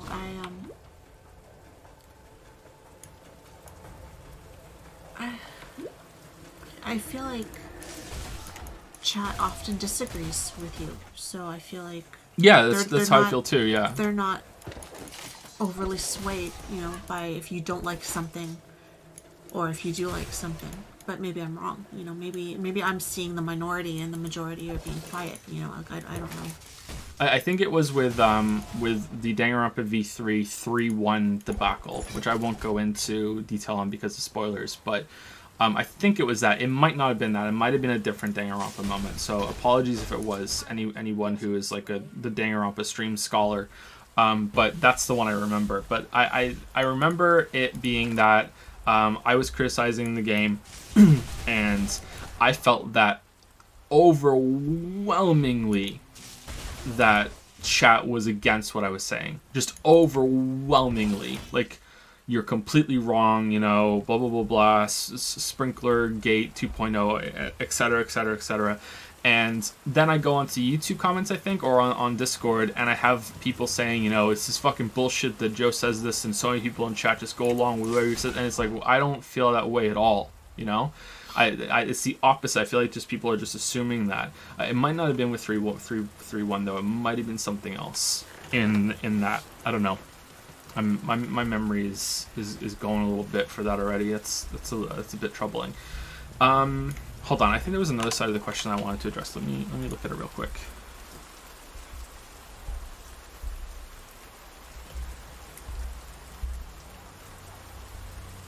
Yeah, do you feel that your channel style, criticism, and critique has an effect on the way your chat viewers look and talk about games amongst themselves and to you? Yeah, I think definitely so. I think that's part of it too. People come to the streams and they expect, if maybe there's someone here that's brand new to the stream, they're gonna expect something close to what the YouTube videos are, and the YouTube videos are overwhelmingly critical. You know, it's really the videos are me learning game design by studying games. And that leads itself to being more critical and more about like, okay, how could this have done better? There's always something that could have been done better. You know, there's this is a slip up. This is not that great. This is a flaw. And I think that's what people come to the streams expecting. So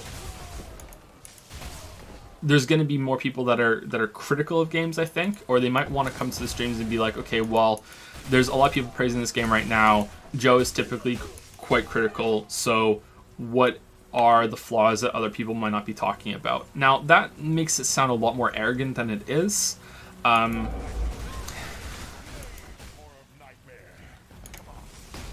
There's no doubt in my mind that almost every single piece of criticism that I put in my videos, that the developers already knew about it.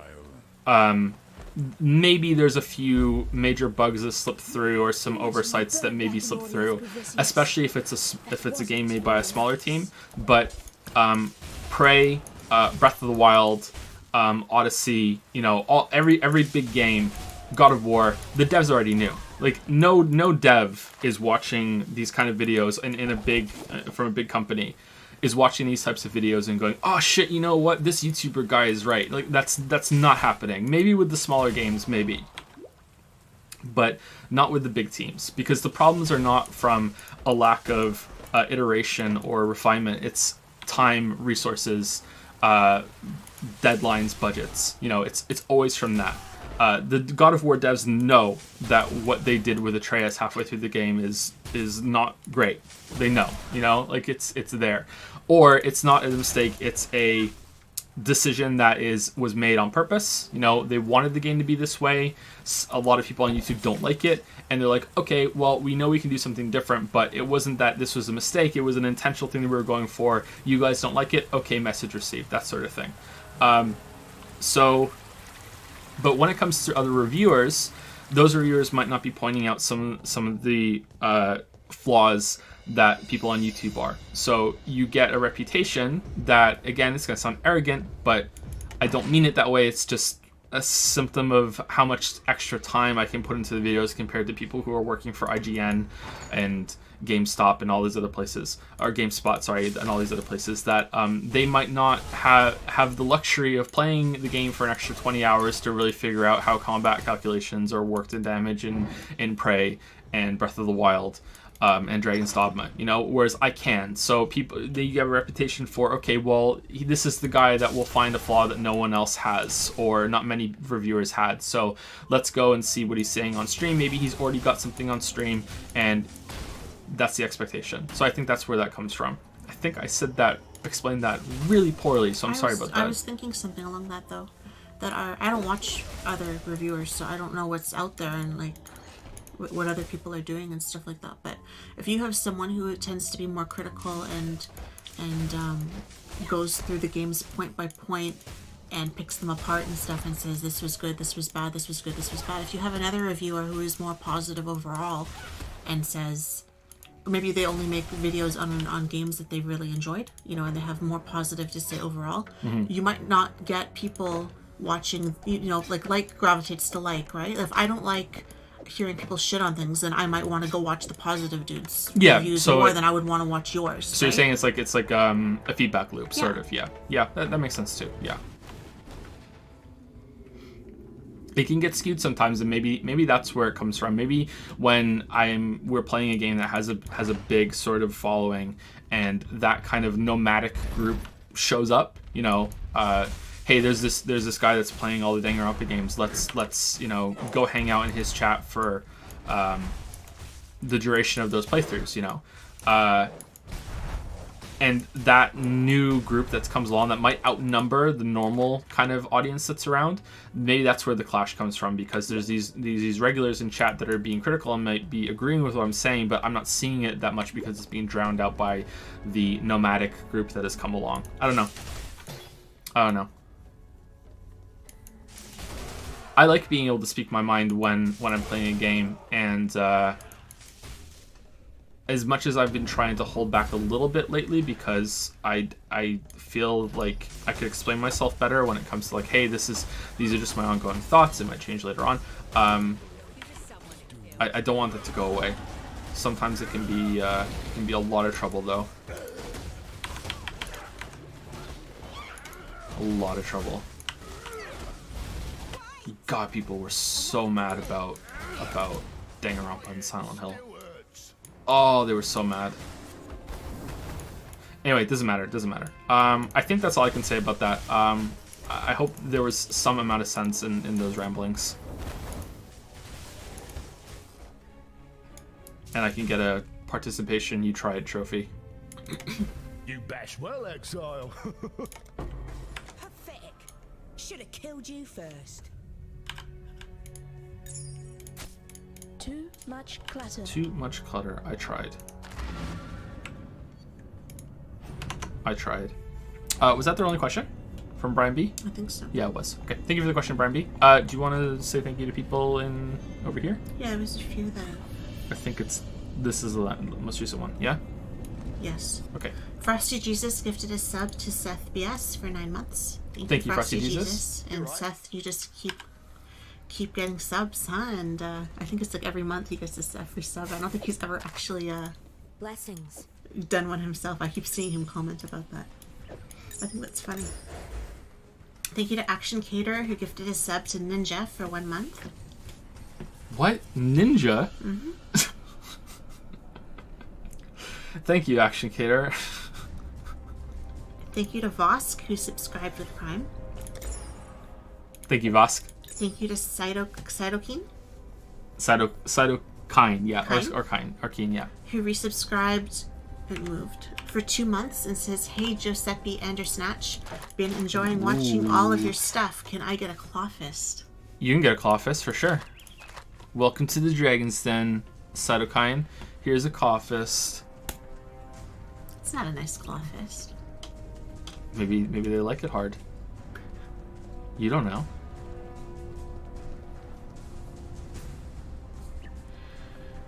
Thank you to Markzipan, who subscribed with Prime.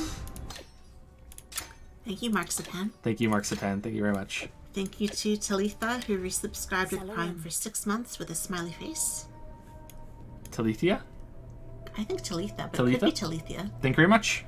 Thank you to Jigglytuffs, who resubscribed with Prime for 2 months with a smiley face. No, I'm not doing it. Jigglytuffs. Thank you to Too Spooky 44, who subscribed with Prime. Too spooky? Too Spooky. Too spooky 44. Thank you very much, Too spooky 44. Thank you, thank you. Welcome to the pickle pile.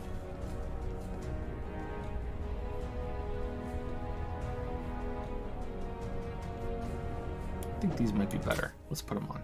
Who knows? Anyway, next questions are from my list is bugged. There we go. It's from Fabulator. The fabulous Fabulator. There we go. It's updated. Fabulator.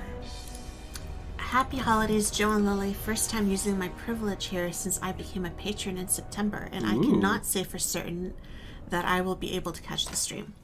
Here are the first 2 questions of mine for Joe. The technology has been evolving in the past years, mainly influencing how video games look and sound, but rarely do we see gameplay benefiting from the technological advancement. Can you recall or point out a moment that you feel a certain game mechanics that is possible because of the advancement of the technology behind the creation of the game? No, I can't. So I read this ahead of time, and I can't think of a good candidate that fits aside from Don't do it. the obvious jump from 2D to 3D. You know, like, I feel as though gameplay has gotten more stagnant as graphics have gotten so much better, and so many developers have worked on the presentation side of things. But I don't think that is always true, and I think that in the past year or two we've had some games that have tried to push it forward a little bit, but I don't think that's a result of better technology. I think that's just been them finally trying to differentiate themselves, or having game directors that understand that they want to have more involved gameplay.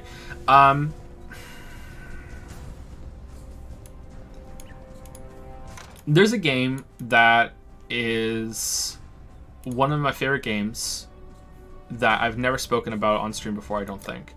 And it is about a prisoner who has been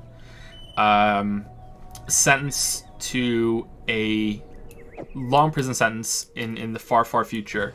And as he's serving the prison sentence, the jail cell is overtaken by some sort of alien invading force, and he is sort of ignored as he scurries around what's left of the prison. He's now free, but he has nowhere to go, and he finds this laptop that controls 4 robots on a ship far off in the galaxy that he's in. Unfortunately, he doesn't really know how to get to the prison because he doesn't know his location, and he remotely controls these robots through the laptop and uses them to go from planet to planet collecting probes that he will then use on the star map that shows him the next way to get closer to where he is, so he can free himself through these robots. As he goes through the levels, he can upgrade the robot parts by killing monsters in the dungeons that are on the planets, and upgrading robot parts, you can upgrade the arms, the legs, the head, and the chest. You can also upgrade your weapons. It has a lot of different weapons. You start off with just your fists, to claw weapons, to swords, to guns, to laser rifles, to rocket launchers, and all this other stuff. And each of them has their own skill points and set of attributes that go along with it. The head that you choose on the robot will determine how well your robot can see. There are certain kinds that don't work very well. And to top it all off, the levels that you are walking around in are procedurally generated. So they are based off of a seed, and then the best ones were chosen in order for the first 10 or so dungeons that you go through. And then after that, there is unlimited content as you follow the space probes to each one. And, you know, each one is based off of this like a maze and a grid that you can go through that you can fight through. And that game came out in 1990.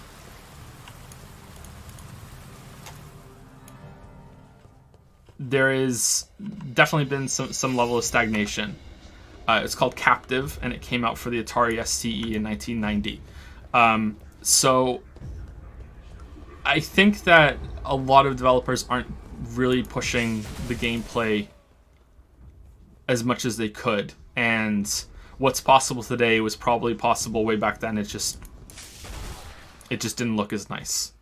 I would love to see how gameplay could use some of the stuff that is done in Cataclysm, Dark Days Ahead, and Dwarf Fortress. You know, would it work? Would it be interesting? Or maybe big games like that can't really be that complicated, and it's always going to be kind of niche with really dated, shitty graphics, you know? Maybe it's just, that's how it is, and there's no getting away from it. I should take a portal back. Aside from that jump from 2D to 3D, I don't think there's been any major developments in gameplay from new technology. You could argue that VR is one of them, but I haven't tried VR, so I have no idea, but that could definitely work. But you look at something like Skyrim. Skyrim is arguably less complex than Oblivion. Oblivion is inarguably less complex than Morrowind. You know, if anything, as the technology improves, the games are getting a bit dumber, you know? So I don't think that it's being utilized well. I definitely think the technology is opening up new things, and it should be used well, but I think anything that can be done better comes at the cost of not being able to make it look as visually impressive, and being visually impressive is what will sell your game more. And you can't really have a trailer for gameplay that's complex without severely limiting your audience. I just hope that changes as time goes on. The only other game that comes to mind that was opened up by the technology, surprisingly, is something like Crysis, where the technology that was there made destructible buildings, you know, that reacted to the fights around you, and that adds a lot to gameplay. But I think that what's the game that's based on Mars? Red Faction. I think Red Faction 1 and 2 did it before Crysis. I know Red Faction 1 did it before Crysis. I'm not sure about Red Faction 2. I can't remember. I don't think AI has gotten much better at all in games. Maybe Fear is the top end. I'm not sure. I can't remember the last time I played a game that had AI that made me go, oh, wow, you know? You could argue that the advent of fully realized 3D MMOs is something that technology made possible and is different, but I don't know about that. And they've been around for a while, and I don't think that answers your question. I said it before in a past Q&A that I am really looking forward to hitting the diminishing returns as hard as we possibly can on graphics and presentation, and then hopefully, like I said, in the next 10-20 years. Just hit that wall, and then we have to develop stuff outside of that. I really hope we hit it. And I hope games look absolutely fantastic when we do hit it, because I do enjoy really good visuals in games. But I'm really eager to see what happens when you can no longer sell games by just being the prettiest one out there. I wonder if that's why so many are trying to be open world. You know, we have the best open world. I wonder if that's part of it. I don't know. Maybe it's just in style. Not sure. Anyway, I think that's all I can say. There's probably something else I've forgotten. Sorry, but I think that's all I can say.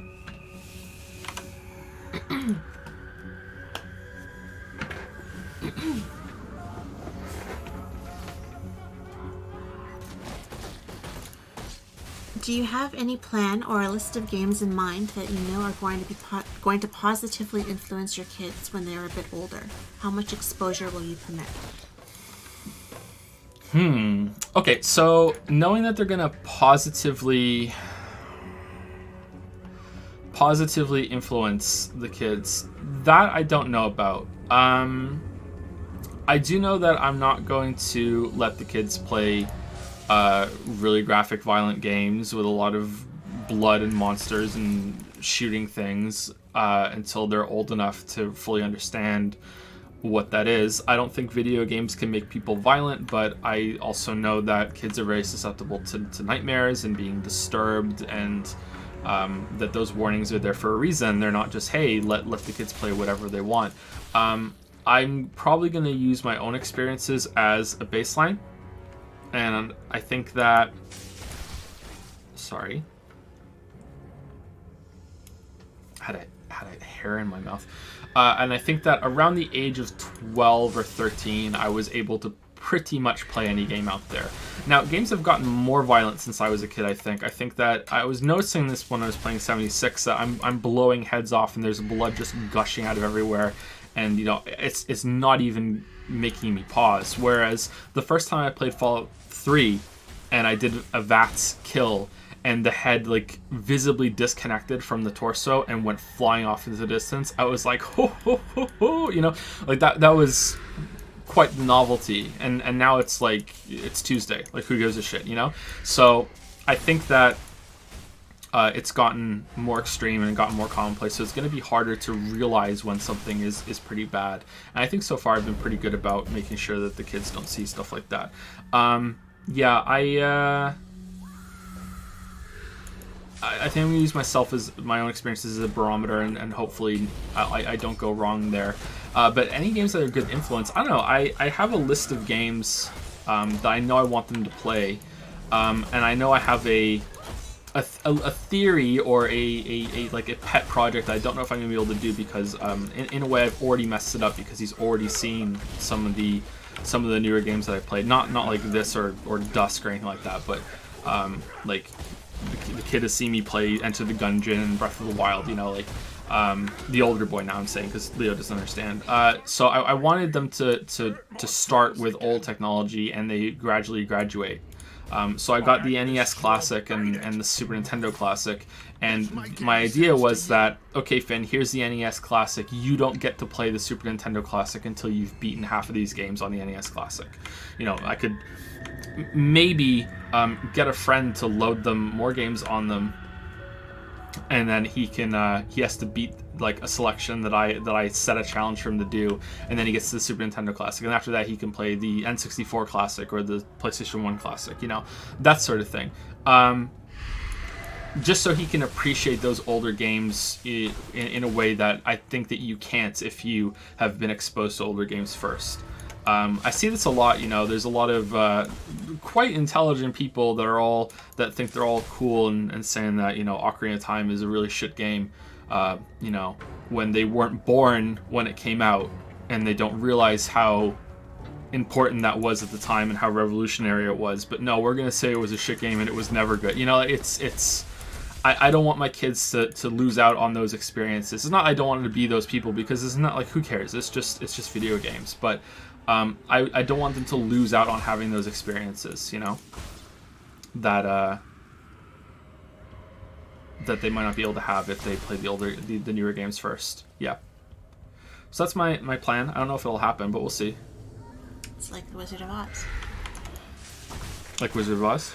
That moment when the house lands and she opens the door and it goes from black and white to Oz in color. Yeah. It's such a crazy moment that, you know, if you never watch black and white movies, you know, then you don't really appreciate the color until, you know. That's actually one of the best examples. That's cool. That's one of the best examples that you can give to prove that things do age, that art does age, and that things can be good for their time. That's actually a really good example. I wonder if people have used, someone must have used the example before, because it's like that's such a good example. So a good job independently coming up with it.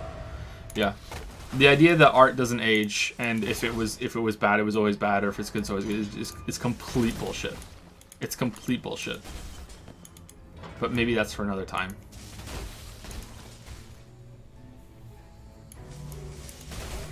There are some important games like Ocarina of Time is an important one. Donkey Kong Country is another important one. But Finn's already played Donkey Kong Country with me a little bit. Silly monkey, silly monkey.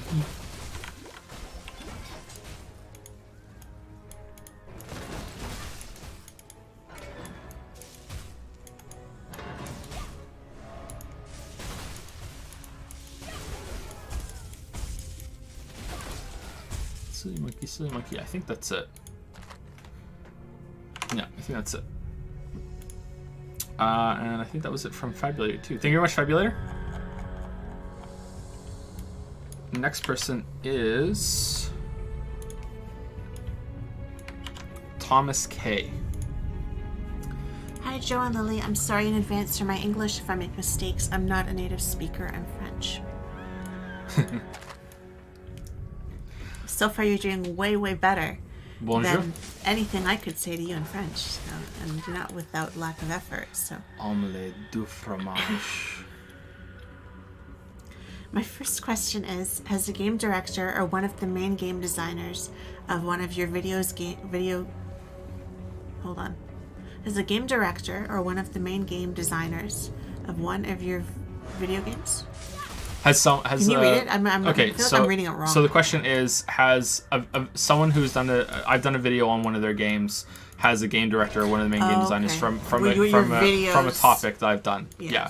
Have they contacted me? Have they ever contacted you after one of your videos and wanted to discuss with you about your critiques? If yes, would you be able to say who it was, or at least which game, and what was the topics of discussion? There have been multiple people that have watched the video that made the game. I can tell you that it is Darkest Dungeon, Hollow Knight, God of War, Edith Finch, that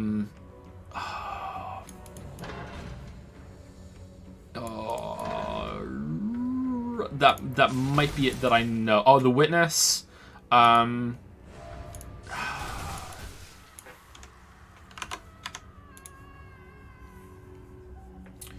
I think maybe the Tomb Raider games, maybe.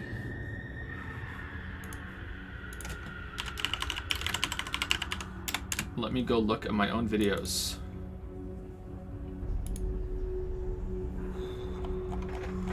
Bum ba da bum bum bum. Hearthstone and Diablo 3. Fallout 4.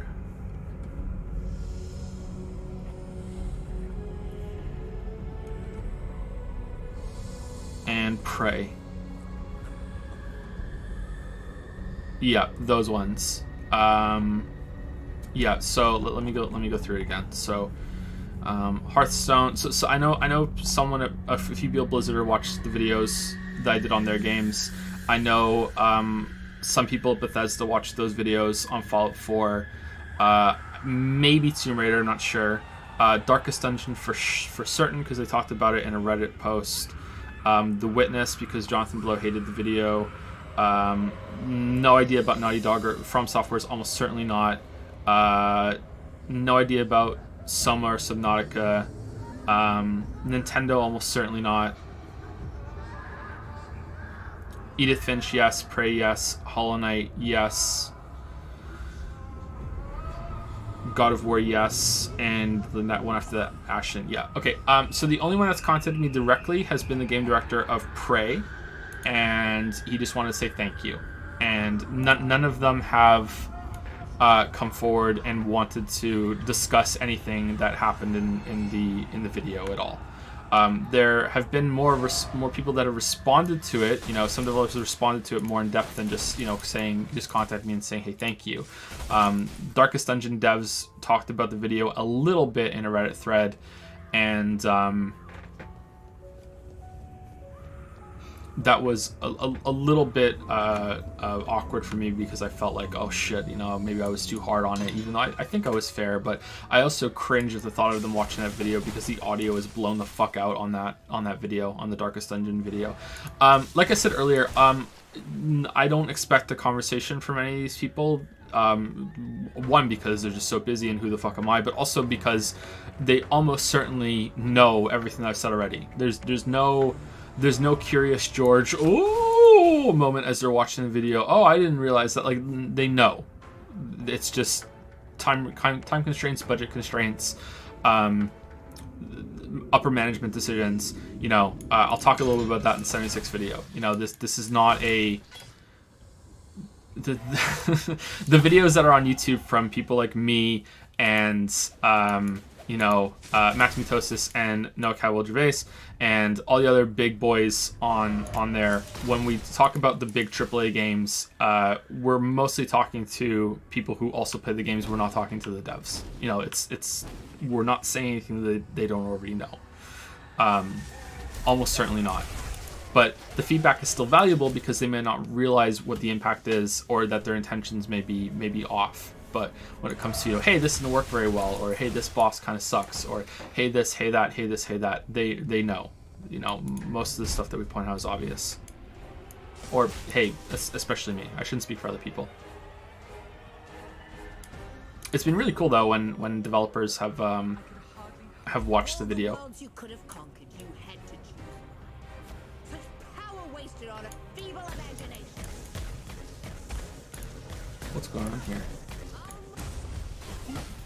In the game, I'm like, what's going on? Yeah, it's really cool, and it's sort of a really big, like, I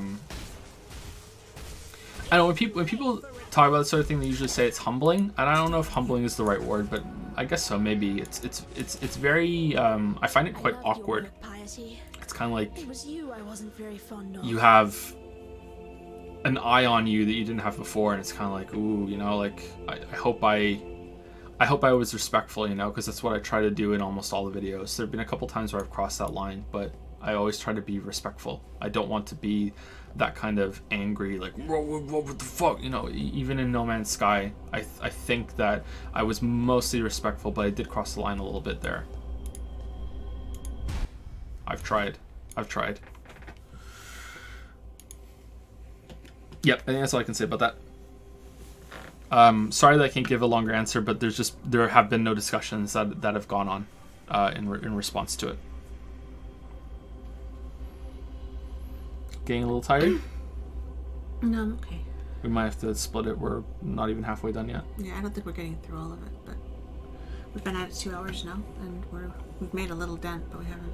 Well, we're on page 11 of 28, soon to be more down here, but some of the questions later on are quite short. Let's see how it goes. Anyway, next question from Thomas K is... My second question is for both Joe and Lily. Your family is one of the frequent topics of discussion during streams and on Discord, and you don't seem afraid to answer a lot of questions about it. In a way, I think it's great, because people seem to genuinely care about the well-being of your family, and it can even make the bond stronger between you and your community. But in another way, don't you find it, if not slightly dangerous, kind of a slippery slope, to have so many strangers know so much about your life and the life of your children? In this day and age, private life seems so important after all. I really hope this question does not come off creepy as hell. No, it doesn't. You're Thanks fine. again for everything. Have a nice New Year's Eve. No, you're fine. So there are certain boundaries that we have set up that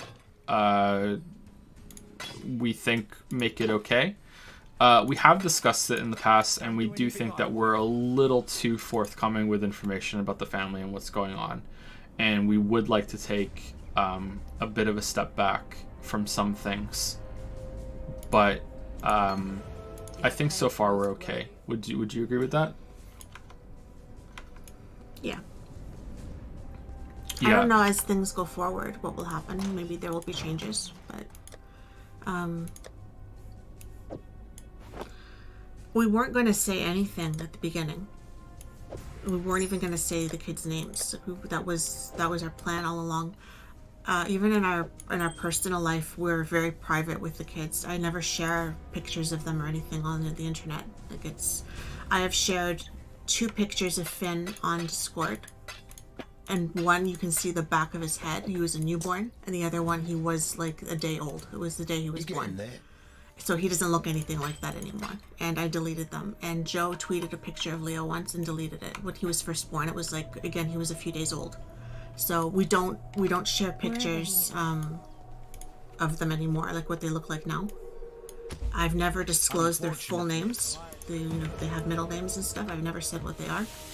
But basically, Haven't we? We haven't done that? no, I've that's my line. I've never shared their middle names. I've never said their full names.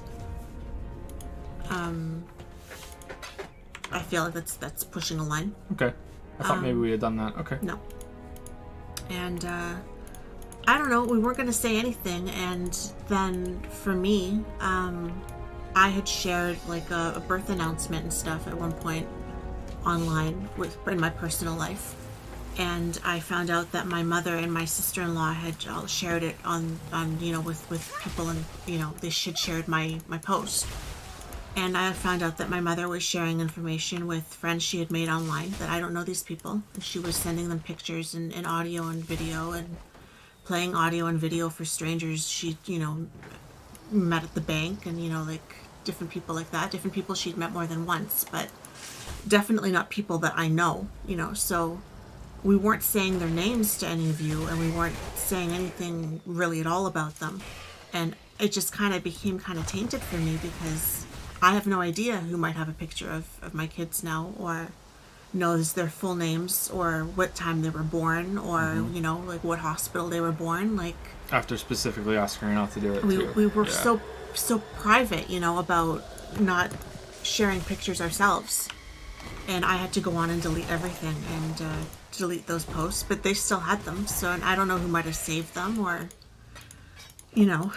So for me, our privacy got really invaded at that point, and I felt like we couldn't recover it. So it just kind of became, what's the point, and trying so hard to protect their names and their birth dates and stuff like that when God knows who knows it, and I don't know who these people are. So we eased up a little, not all the way, but we eased up a little bit. And yeah, Discord was a big thing. Like, before Discord happened, it was very much like no one knew much about us at all, and it was very much a, every so often there's a new video, and who the fuck is Joe really, right? And sometimes, I know this may upset some people. I mean upset, like a little, like, oh, okay, I'm a little disappointed. Not like, oh my god, just a little disappointed. Like, sometimes I feel like that was a mistake. A lot of people think that streaming is one of the reasons why video production slowed down a bit. And it is a factor, because the streams obviously do take up time. But the other factors, the other one is that just standards went way up when it comes to video and audio editing and stuff like that. But the other factor, arguably I think more, is that Discord happened before the streams, and suddenly I, without really anticipating it, had to become a community manager on top of everything else. And I could have just taken, backed off a bit. I remember when Rex made the Discord, and I said, like, am I gonna have to be here, a lot? And he said, no, there's a lot of fan Discords that, they're just there and they show up every so often, or not at all, and it's fine. And I was like, okay. And so like I was told that it was my choice. It wasn't like, hey, got roped into or anything. But like that became a really, really big time sink, managing the community and talking to people and everything, and it's been great. It's not like, oh shit, it's such a fucking hassle. It's just a lot of time, and I think that more than streaming even has become disruptive, because it's constant. I've gotten away from it a little bit, and there's been some backlash about that. I withdrew fairly heavily at one point, and then there was a big hubbub and I had to ban somebody that was a longtime member, and because it was like it became a little ugly, you know, and then I got a little more balance and withdrew a little bit more because it was taking up so much time. But it still is something that's, you know, all the private messages I get, all the emails I get, all the messages on Twitter, you know, that takes up quite a lot of time when you add it all up. You know, if it's just an hour a day, that's a lot of time every month, and it's more than an hour a day usually. So I think that's part of linked to the issue of being a little too open, a little too personal with people about our lives. And I don't know what we're going to do going forward. Right now I'm okay with it, and I think we have some good boundaries in place, but I don't know. But I don't feel like we say anything all that interesting. Like, yeah, I don't either. okay, I'm always tweeted stunned. today that they were watching Curious George together. Like, so what? You know? Like, Yeah. my kids watch Curious George. Leo was sucking his thumb. Yeah, my kid sucks his thumb. You know, like, okay, like, they got a kitchen center for Christmas, and they like Paw Patrol, and, you know, like, it's typical kid stuff, you know? Like, it's not like I'm saying, you know, health-related things, or, you know, I don't know. It just...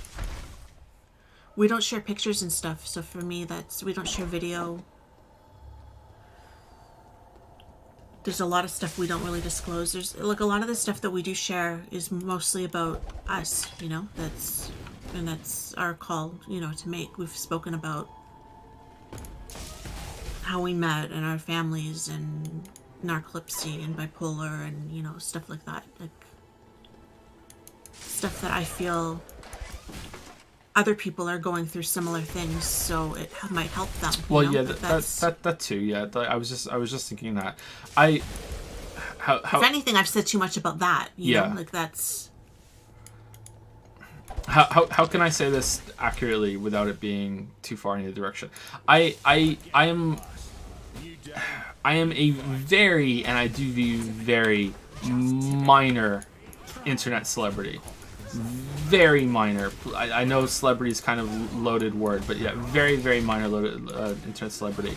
And I feel as though from thinking of other interactions and having been fans of other kind of internet celebrities before, that I feel like there's a little bit of responsibility to humanize myself and make myself, you know, hey, I'm just a normal person, you know. I get why you want to kill.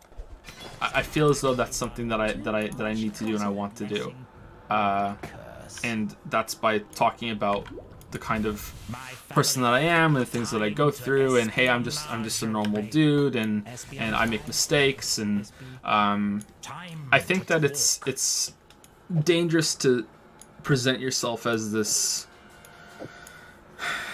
sort of infallible kind of, like, I do all this shit by myself and I'm just so great, and you don't see any of the struggles or anything like that, you know? I don't know. I feel like you need to be approachable, and you need to be present yourself as a person, because when I've looked up to people, and it's only happened a few times when I've idolized people, especially in fact it might be exclusively authors, you know, and you compare yourself to them. You can't not do that. And then I've learned later in life that, oh, you know what, they were just normal people, and of course they were, like, what else could they be? But they had dumb opinions, they made really bad mistakes, they second guessed their work, they were sometimes in horrible situations, and, you know, I'm pretty sure at one point James Joyce shit his pants, you know. I mean, like, it's important to humanize your idols, and I don't think anyone idolizes me, but that's my step in that direction, is to try and be, hey, I'm just a dude, and I make a lot of mistakes, you know what I mean? Like, don't try and pretend to be something that I'm not with my very, very, very, very, very minor celebrity status. Yeah, that's how I look at it too. But you are right that it can go too far, and we are aware of that. And I don't think that Breathing, eh? we will cross that line. It's possible we do, and if we ever do, maybe we'll just back off heavily for a while, right? Maybe that's when we'll withdraw back to what we were before. But right now, I think we're doing okay.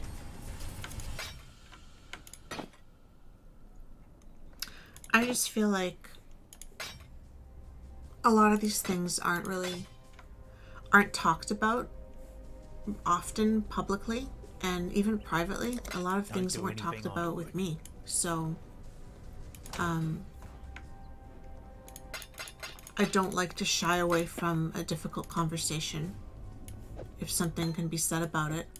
If I've experienced it, you'll notice if I haven't experienced it, I keep my mouth shut. Like it's you know, if you're talking about something on Discord, something comes up in mental health I don't have experience with, I leave it for you guys to talk about. I don't want to interject, you know, when I don't know anything about it. But if there is something there that I relate to, you know, and usually it comes with a story because, you know, I relate to it in this way. I relate to it because I've been through a similar experience, and therefore that I share my experience. And there's been many times afterward that I've thought, should I have even said that? Did I take it too far? You know, did I make it about me? You know, should I have maybe not said anything? But I just feel like mental health stuff, especially, like, it's really ugly and it's really hard, and I didn't have anybody to say to me, you know, I've been through that, and, you know, this worked for me, this didn't, or you should try this, or I understand, I'm here for you. You know, I didn't have anybody really to say that to me, so I want to be the one to say it. I want to talk about the miscarriage. I want, you know, people don't talk about it. I want to talk about when the kids were born. It was really hard, and not in the way you see in the movies hard, you know, it was hard in different ways. And there are people that are quite young and everything on Discord, but there are also people there whose sisters are having babies and wives are having babies, and, you know, and nobody talked to me about it. You know, I had no idea going in what I was in for. You know, my mother never said this is what's going to happen, and I don't have a sister, so, like, you know, I'm not saying my experiences are going to be your experiences, but I still think it opens up a conversation that's you know, worthwhile. And those are the conversations I worry a lot. Did I take it too far? Should I have not said anything? It's about more than about the kids. Oversharing, right? Yeah. You don't want to overshare, but at the same time, Lily and I both come from broken families, broken in different ways, but yeah, broken, and we both loathe, and I do mean loathe, the phrase "family is everything," or even worse is the "well, they're your mom and dad, you'll love them forever," that sort of saying, and or you owe them everything because they brought you here. Yeah, so as much as it may be oversharing sometimes, and it may be a little too personal, if people don't talk about that and don't come out and say, hey, sometimes your family can be really awful, and sometimes the family you're born into can be borderline evil, and that your mom might be a horrible person and might not have your best interests at heart, and it's not always going to be you know, the best experience. And I think if you can push back against that, it becomes easier to have the conversation, and there might be one or two, or hey, maybe even 5 less people in the world that will spout out that bullshit of, oh, well, family's everything, because it's or there might really be not. Someone else who's sitting there thinking, wow, I'm such a selfish, ungrateful asshole that I don't appreciate my family, and I'm supposed to love them and I don't, you know. And then they see that and they think, oh wow, maybe it's not just me. Someone else out there is also having problems with their family, and maybe I'm not the problem, you know. Maybe I don't deserve it. Yeah, exactly. And I don't think we're not changing the world, but I don't think anyone really changes the world in big sweeping ways. I think that it's more of just a change in sort of how things are viewed, and how, you know, if enough people start talking about things, then that can change perception. I think that's how it works. There's no mementos, you know. It's just a gradual shift. and things kind of ebb and flow. That's how I think, and I want to be part of the positive ebb and flow. There's a message that I got. It's possibly the best message I've ever gotten from someone who's watched the channel. It was on Twitter, and it was about narcolepsy. And I had recently told people that I was narcoleptic, and I'm pretty open about that. If anyone asks me on the Q&A, or if they ask me on stream. And it was someone who said, you know, I have a little sister or a younger sister, not a little sister. I have a younger sister, and we watch your streams together, and we were watching your Xenoblade Chronicles stream, and you mentioned that you were narcoleptic for the first time, and my sister's narcoleptic, and she, you know, was visibly like, holy shit. So it's not just this isn't gonna rule my life forever. You can actually be something when you're narcoleptic. And just mention that in passing was able to help another narcoleptic person who is very young and may feel like it's a horrible sentence for the rest of their life, feel better about it. And that makes it worth talking about it and possibly oversharing for me. And I know it's just one person, but it's a person. It's a whole person. It's a whole person. So, yeah, that was that's the sort of thing that I think that Lily and I want to accomplish by talking about things. And sometimes we're gonna go too far. Sometimes we might not go far enough. Maybe one day we'll go so far that we might have to back off for a while or forever. But I think that's what it is, right? As long as we don't cross the boundaries we have, I think we're okay. And it's more about us than the kids, because the kids didn't ask for this, you know? Too much clutter. Okay, I think that's it. I think we spoke a bit too long there on that one. Thank you for the questions, Thomas K. Are there anything we need to say thank you? Oh, Fabulator's here. Yeah. Too Spooky was the last one. Aurora Boris has resubscribed for 15 months. Thank you very much, Aurora Boris. Action Caterer used 100 bits and says, enjoy your new subscribers, Joseph Anderson, a random viewer, and Ninja. And have you seen Scott Pilgrim, same director as the Cornetto trilogy, Hot Fuzz and such? I have seen Scott Pilgrim, and I was really surprised by how much I liked it. I really enjoyed Scott Pilgrim. The fact that it's based in Toronto helped, and I didn't know that going in that it was based in Toronto. But yeah, I was pleasantly surprised by how much I enjoyed it.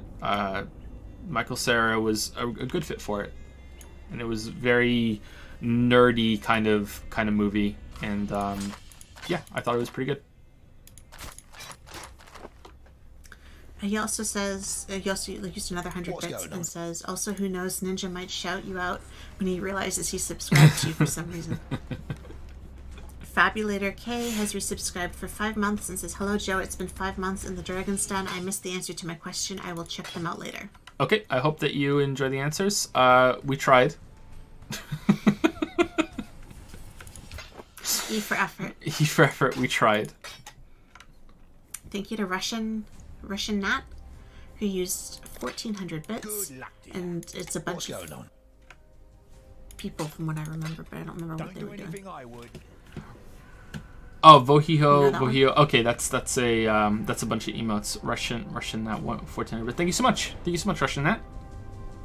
And what is Vohiho? Can we have that in chat right now? Does anyone have that one? Is that a global emote? That one. I think it was that one. There it is. Vohiho. I like that one actually. That's a good one. Does he have a wrench for an arm or a robotic arm? Is that an anime thing? Maybe I'm gonna take back my I like that emote. I smell anime. Thank you very much, Russian Nat. Thank you. Sorry that it took us so long to say thank you. That was like 15 minutes ago. We were on a roll like Paw Patrol. Go. Thank you to Ozar99 who resubscribed for 7 months and says, don't read this. I don't want to distract from the Q&A. Oh no. Well, we're in the middle of between questions, so it's okay. We broke the rules. We let them down. Damn. Awkward. Awkward. Salah. Now I'm dying. Thank you very much. Oh. Okay, go back. I can't see anything. Okay, so next person is... Jaime. And this might be the last one that we do tonight. Let's see. Warm nights. Hi, Jose and Lily. Sorry, but there's no direct Spanish equivalent for your name, Lily. When I was taking Spanish in high school, there was a character in our book that we were reading named Lilia. So I don't know if that, translates at all, but that was the Spanish Lily in the class. Hope everything's great for both of you. Here are my questions. I've read the Millennium book series Girl with the Dragon Tattoo, and I started liking it a lot, but the last entry I barely tolerated it, and I think it's because they abused the special abilities of the female protagonist a lot. Like, she's a super hacker with knowledge on martial arts, photographic memory, etc. And in every book they add someone with that kind of quality too. A child with savant syndrome? Someone with hyperacusis, among others, and I think that's hearing, isn't it? Not sure. Hyperacusis sounds like it would be, wouldn't it? I think you're having like an extra. I think that's sensitive to hearing, yeah. And I find that narrative resource really hard to swallow and lazy. What do you guys think of using these kind of 1 in a million chances as a plot device? Is it okay, or is it just lazy writing?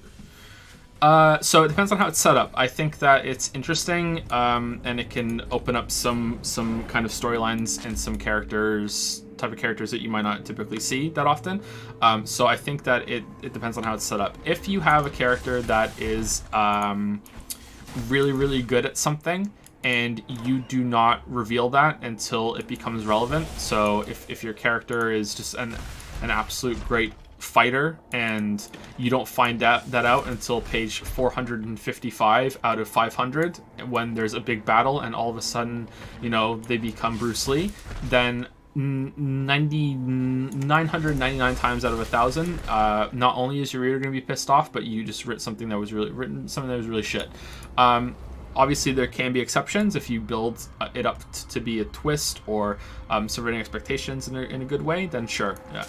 Almost anything can work in the right context, but in general, pretty bad. As far as I understand it, I haven't read the Millennium books. We have watched the movies. I'd like to read them, actually. We've watched... I really enjoyed the movies. The first one we watched was the one with Daniel Craig in it, which was the Western version. And then we watched the Swedish,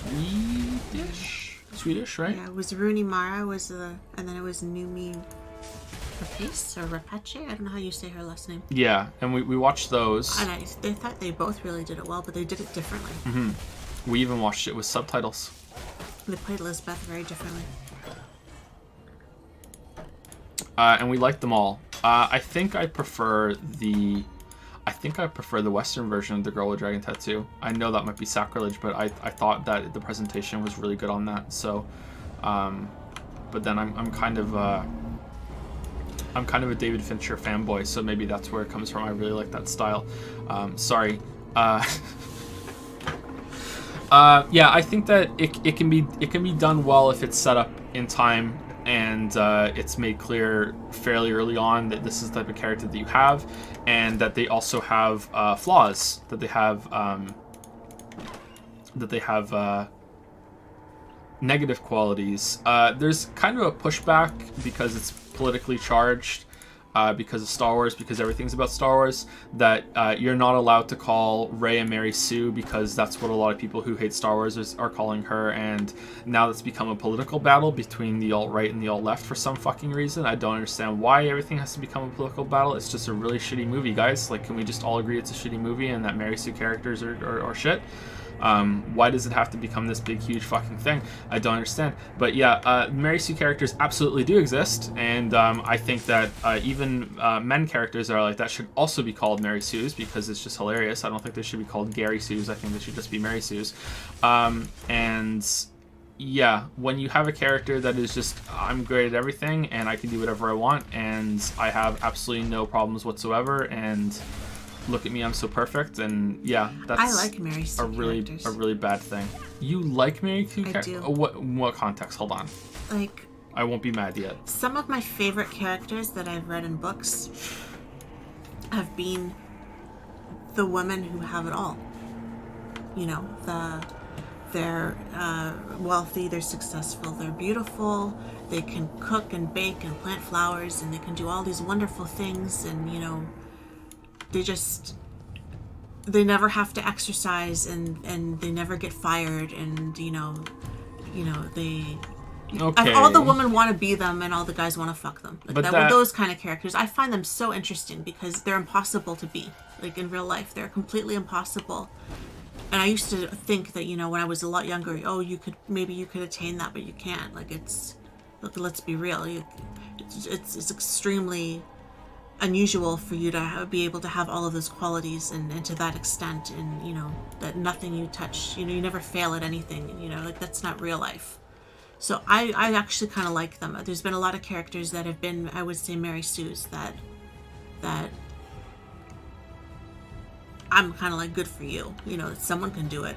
But as for writing them, I try to stay away from that in a really big way because it's not real life. And I like my stories to have some basis and stuff in real life, you know? And I think if it was like a supernatural kind of story, maybe you can pull it off, you know, that they have these qualities. And what was I gonna say? But you're talking about romance novels. And yeah. That's okay. So they're fluffy novels. They're you know? meant to be.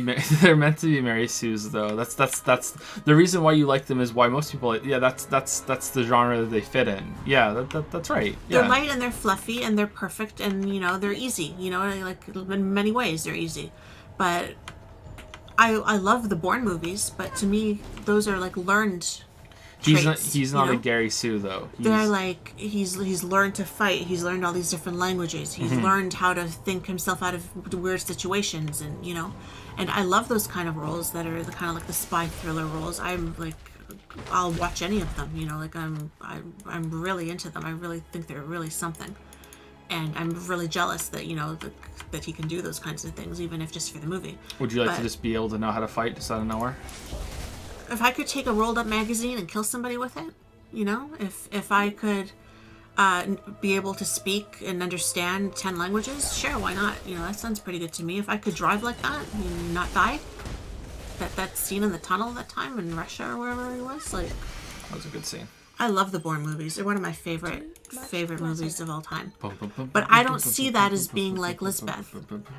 I see that as she seemed not real to me because she had all of these.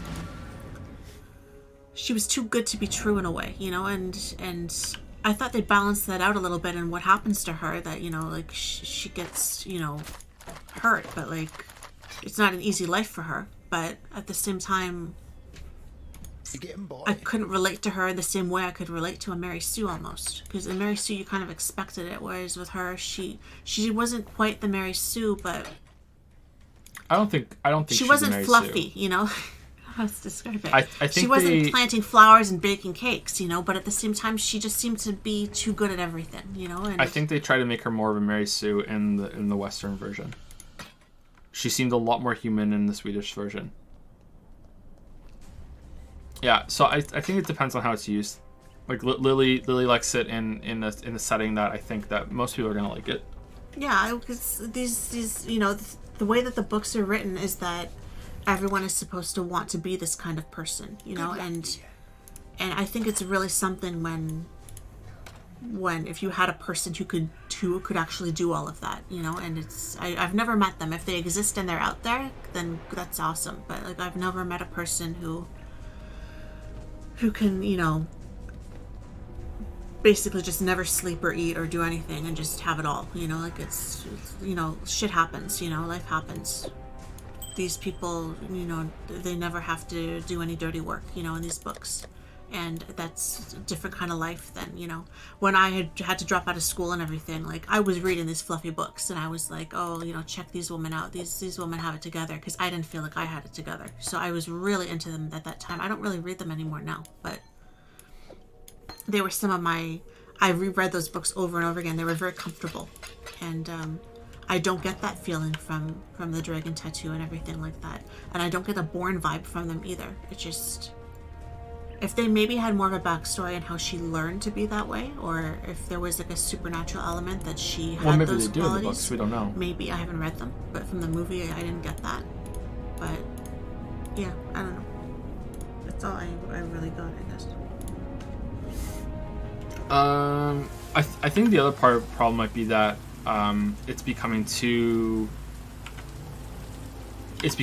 like, really they met another person that has this sort of thing, another person that's this great at this, or another person has this weird thing. You know what I mean? It might not be that it's set up properly. It could be like, oh, there's another thing. I think the root of the problem is something that I don't know if it's misunderstood or if it's just this is just how most people are. The characters need to be relatable, and I think almost everyone would agree with that. Maybe even everyone would agree with that, unless someone just wants to disagree just for fun. But relatable to me doesn't mean I see myself in this person. That's not what relatable means to me. Relatable just means understandable. I can see where this person is coming from. I can see how this person became the person that they are. The things that they're doing make sense. And I think that maybe if you're expecting someone to be relatable in one way, them being like this perfect kind of thing in you know, like they can do so many things and they had this really weird origin story, that maybe that can be difficult to go along with. But I don't know, I could be off there. Anyway, it doesn't matter. I will say though that you're right about if you have to set it up. That really pisses me off when it's not established. Yeah. And everything has to be I set did up, it really. once. I did it once in a book I was writing, and you called me out on it. I remember that, and I've never done it again since. It's really stuck in my mind that I was gonna have the character fire a gun, and Joe said to me, "Has she ever fired a gun before? You know, would she know what she was doing? Would she, you know, like the guns are very powerful, and she's gonna take one shot and she's gonna kill this person? You know, like is that really realistic?" So I gave her another weapon instead, and I usually use knives or something, or you know, legend them to death instead. Another story ruined from me nitpicking. I never use unless they have a history with a gun. They never use a gun, you know, and that's something that, you know, it was one of the first books. It's the first novel I ever had self-published, and it's stuck in my head now for every book after that. So yeah, consistency and realism and setting it up. You know, if they grew up with a gun or whatever, that's different, you know. But if they didn't, then not every character needs to be relatable. I think unless the point of your character is to be sort of this this unknown kind of alien, kind of foreign presence, I think that it does have to be relatable, especially your villains. But depends on the context. Relatable in the way that I just said, like you have to be able to understand what they're doing and what their motivations are, or else I don't even think they're a character at that point. They're just there. My place is at God's side. Mary Poppins is a good example of Mary. Okay, is Mary Poppins based on a book? not that I know of. Because Mary Poppins to me isn't a character. Mary Poppins is a breathing, talking plot device. That's what I think Mary Poppins is. But she's also so magical that, again, I feel like that explains it for me. That I wouldn't even think twice about Mary Poppins because of the way that sidewalk scene. Like, come on. I don't need an origin story for Mary Poppins. You know what I mean? I don't need that shit. Clatter. Whereas, yeah, I don't know. Anyway, let's move on. Let's move on.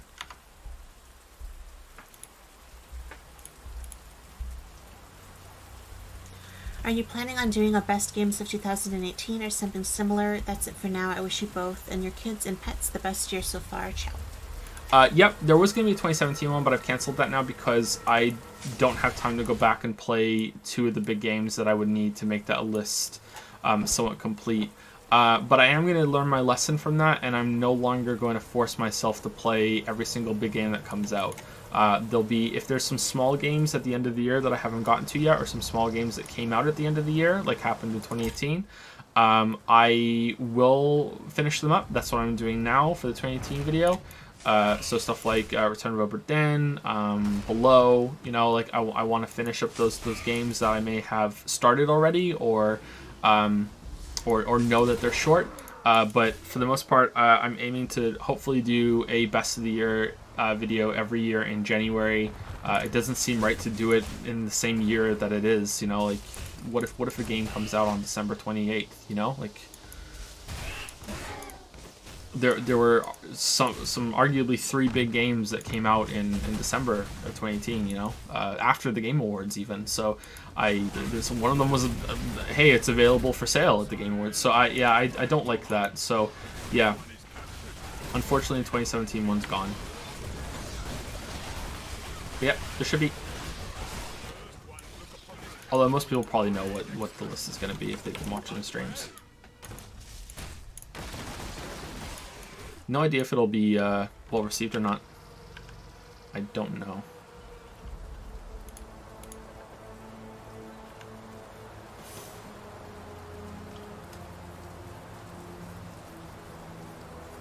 I think that's it. I don't think there's anything else I can say. No, I think it was a kind of brief question. Yep. Do you want to see what the next question is? And Yeah, we'll see. it is McLevies?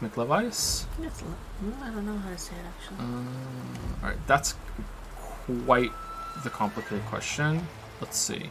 We have 1, 2, 3, 4. Ooh, wow. 5, 6, 7, 8, 9, 10, 11. 11 more people left. There's no way we're doing all that tonight, so I think we're going to have to split it here. Right?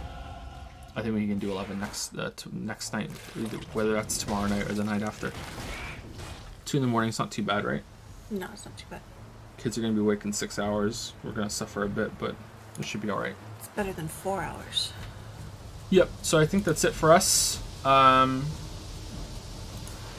don't think it's possible to do these in one night, right? Not unless you want to, like, speed through them and Yeah, I don't think it's... give really short answers. And I don't want to do that. That doesn't seem very fair. Doesn't seem fair.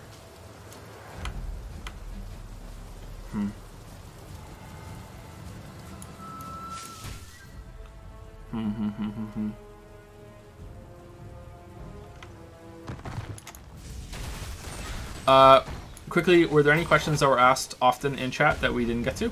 That that someone is really eager for an answer for, that is not that long of a question?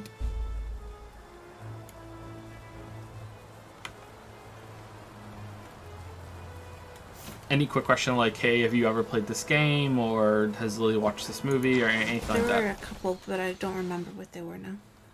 Do I Love You asks Young Baba. No, I don't. How long did it take you to beat the Path of Pain in Hollow Knight? 30 minutes, something like that. Not very long. If I hadn't played Celeste before it, I think I would have been there for a lot longer. But I was well trained.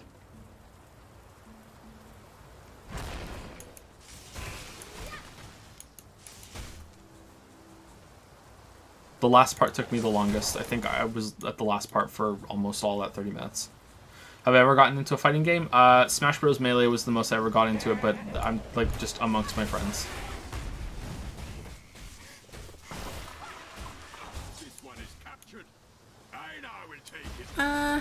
Was the Firstborn movie the best? I don't know. I think I liked the third one the best, and then the first one, and then I really like the ending on the third one. Wow. Like it always makes me smile. That's a Lily hot take right there. We haven't seen the fourth one But yet. I think the second one is the weaker one. The one with Jeremy Renner is like 3.5, or is it its own timeline? We haven't seen the fourth one. Yeah, that one sucked. That was the worst one. It didn't. It was not what I suck. wanted. It had Rachel Weisz in it. It was not what I wanted. I remember though being in the theater with my friend watching the second one, and the beginning happens, like the first like 10 minutes. If you've seen it, you know what I mean. You don't expect it, and both of us like. Whoa, that was loud. Okay. It was loud in the theater too. I'll never forget that. Really shocked me. Did we dream about a house and life together when we were just in a relationship? Probably. Yeah, probably. After a certain point, at least. Have I ever gotten into a fight? As a teenager, yeah, a couple fights. Nothing too serious.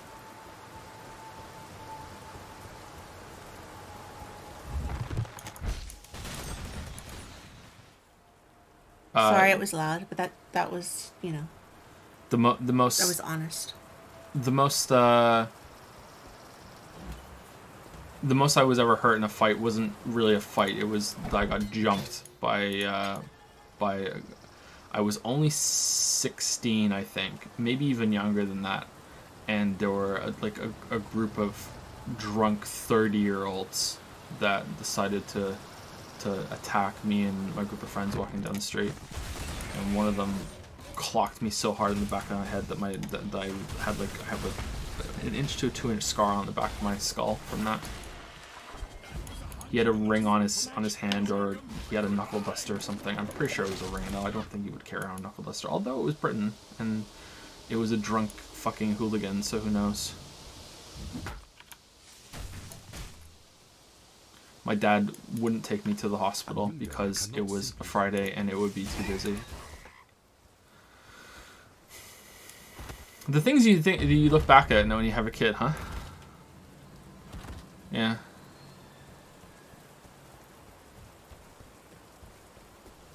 I don't know how long it is. I can only feel it, and obviously I can't see it on the back of my head.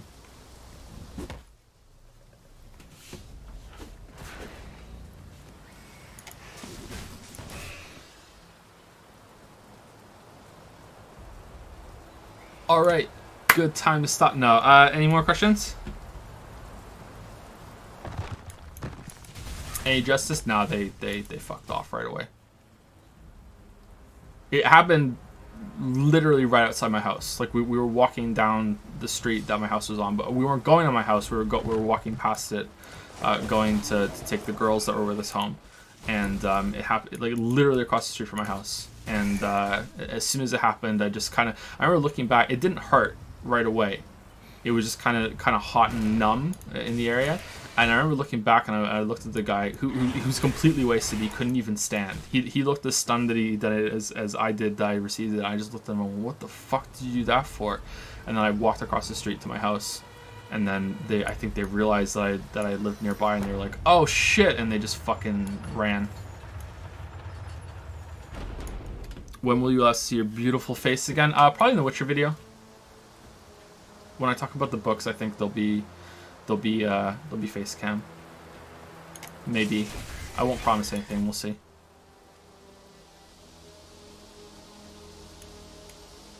Thoughts on Hotline Miami? It was okay. I enjoyed it. I played it on stream. I don't think I finished it, or maybe I came close to finishing it. It was okay. Not my favorite experience. I don't really understand why that game is as popular as it is. And I don't mean that in a, well, this is shit, and I don't understand people with different opinions. I can't see the appeal like I normally can, even when I do disagree. It seems like I can't look at that and go, oh wow, it's a bad game, because it isn't. I don't see how it could be a great game. It's just an okay game. It's one of the most okay games that I've played. But yeah.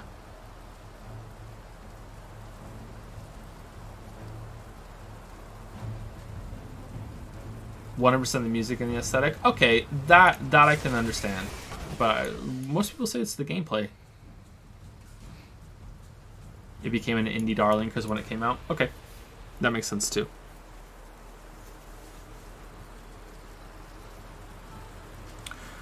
Kingdom Hearts 3 stream, yes or no? Probably not. Actually, probably not. Almost certainly not. Okay, there's a lot of questions now, and I think that it's going to spiral out of control, so we're going to have to call it here. Okay? Alright. Thank you very much, everybody. We'll try and continue this tomorrow night, but I don't know. We might have to have a day to recover after this because it's going to be a difficult morning. And Yeah. Sorry. Are you satisfied about being a member of the INTP gang? Yeah, sure. See you guys later.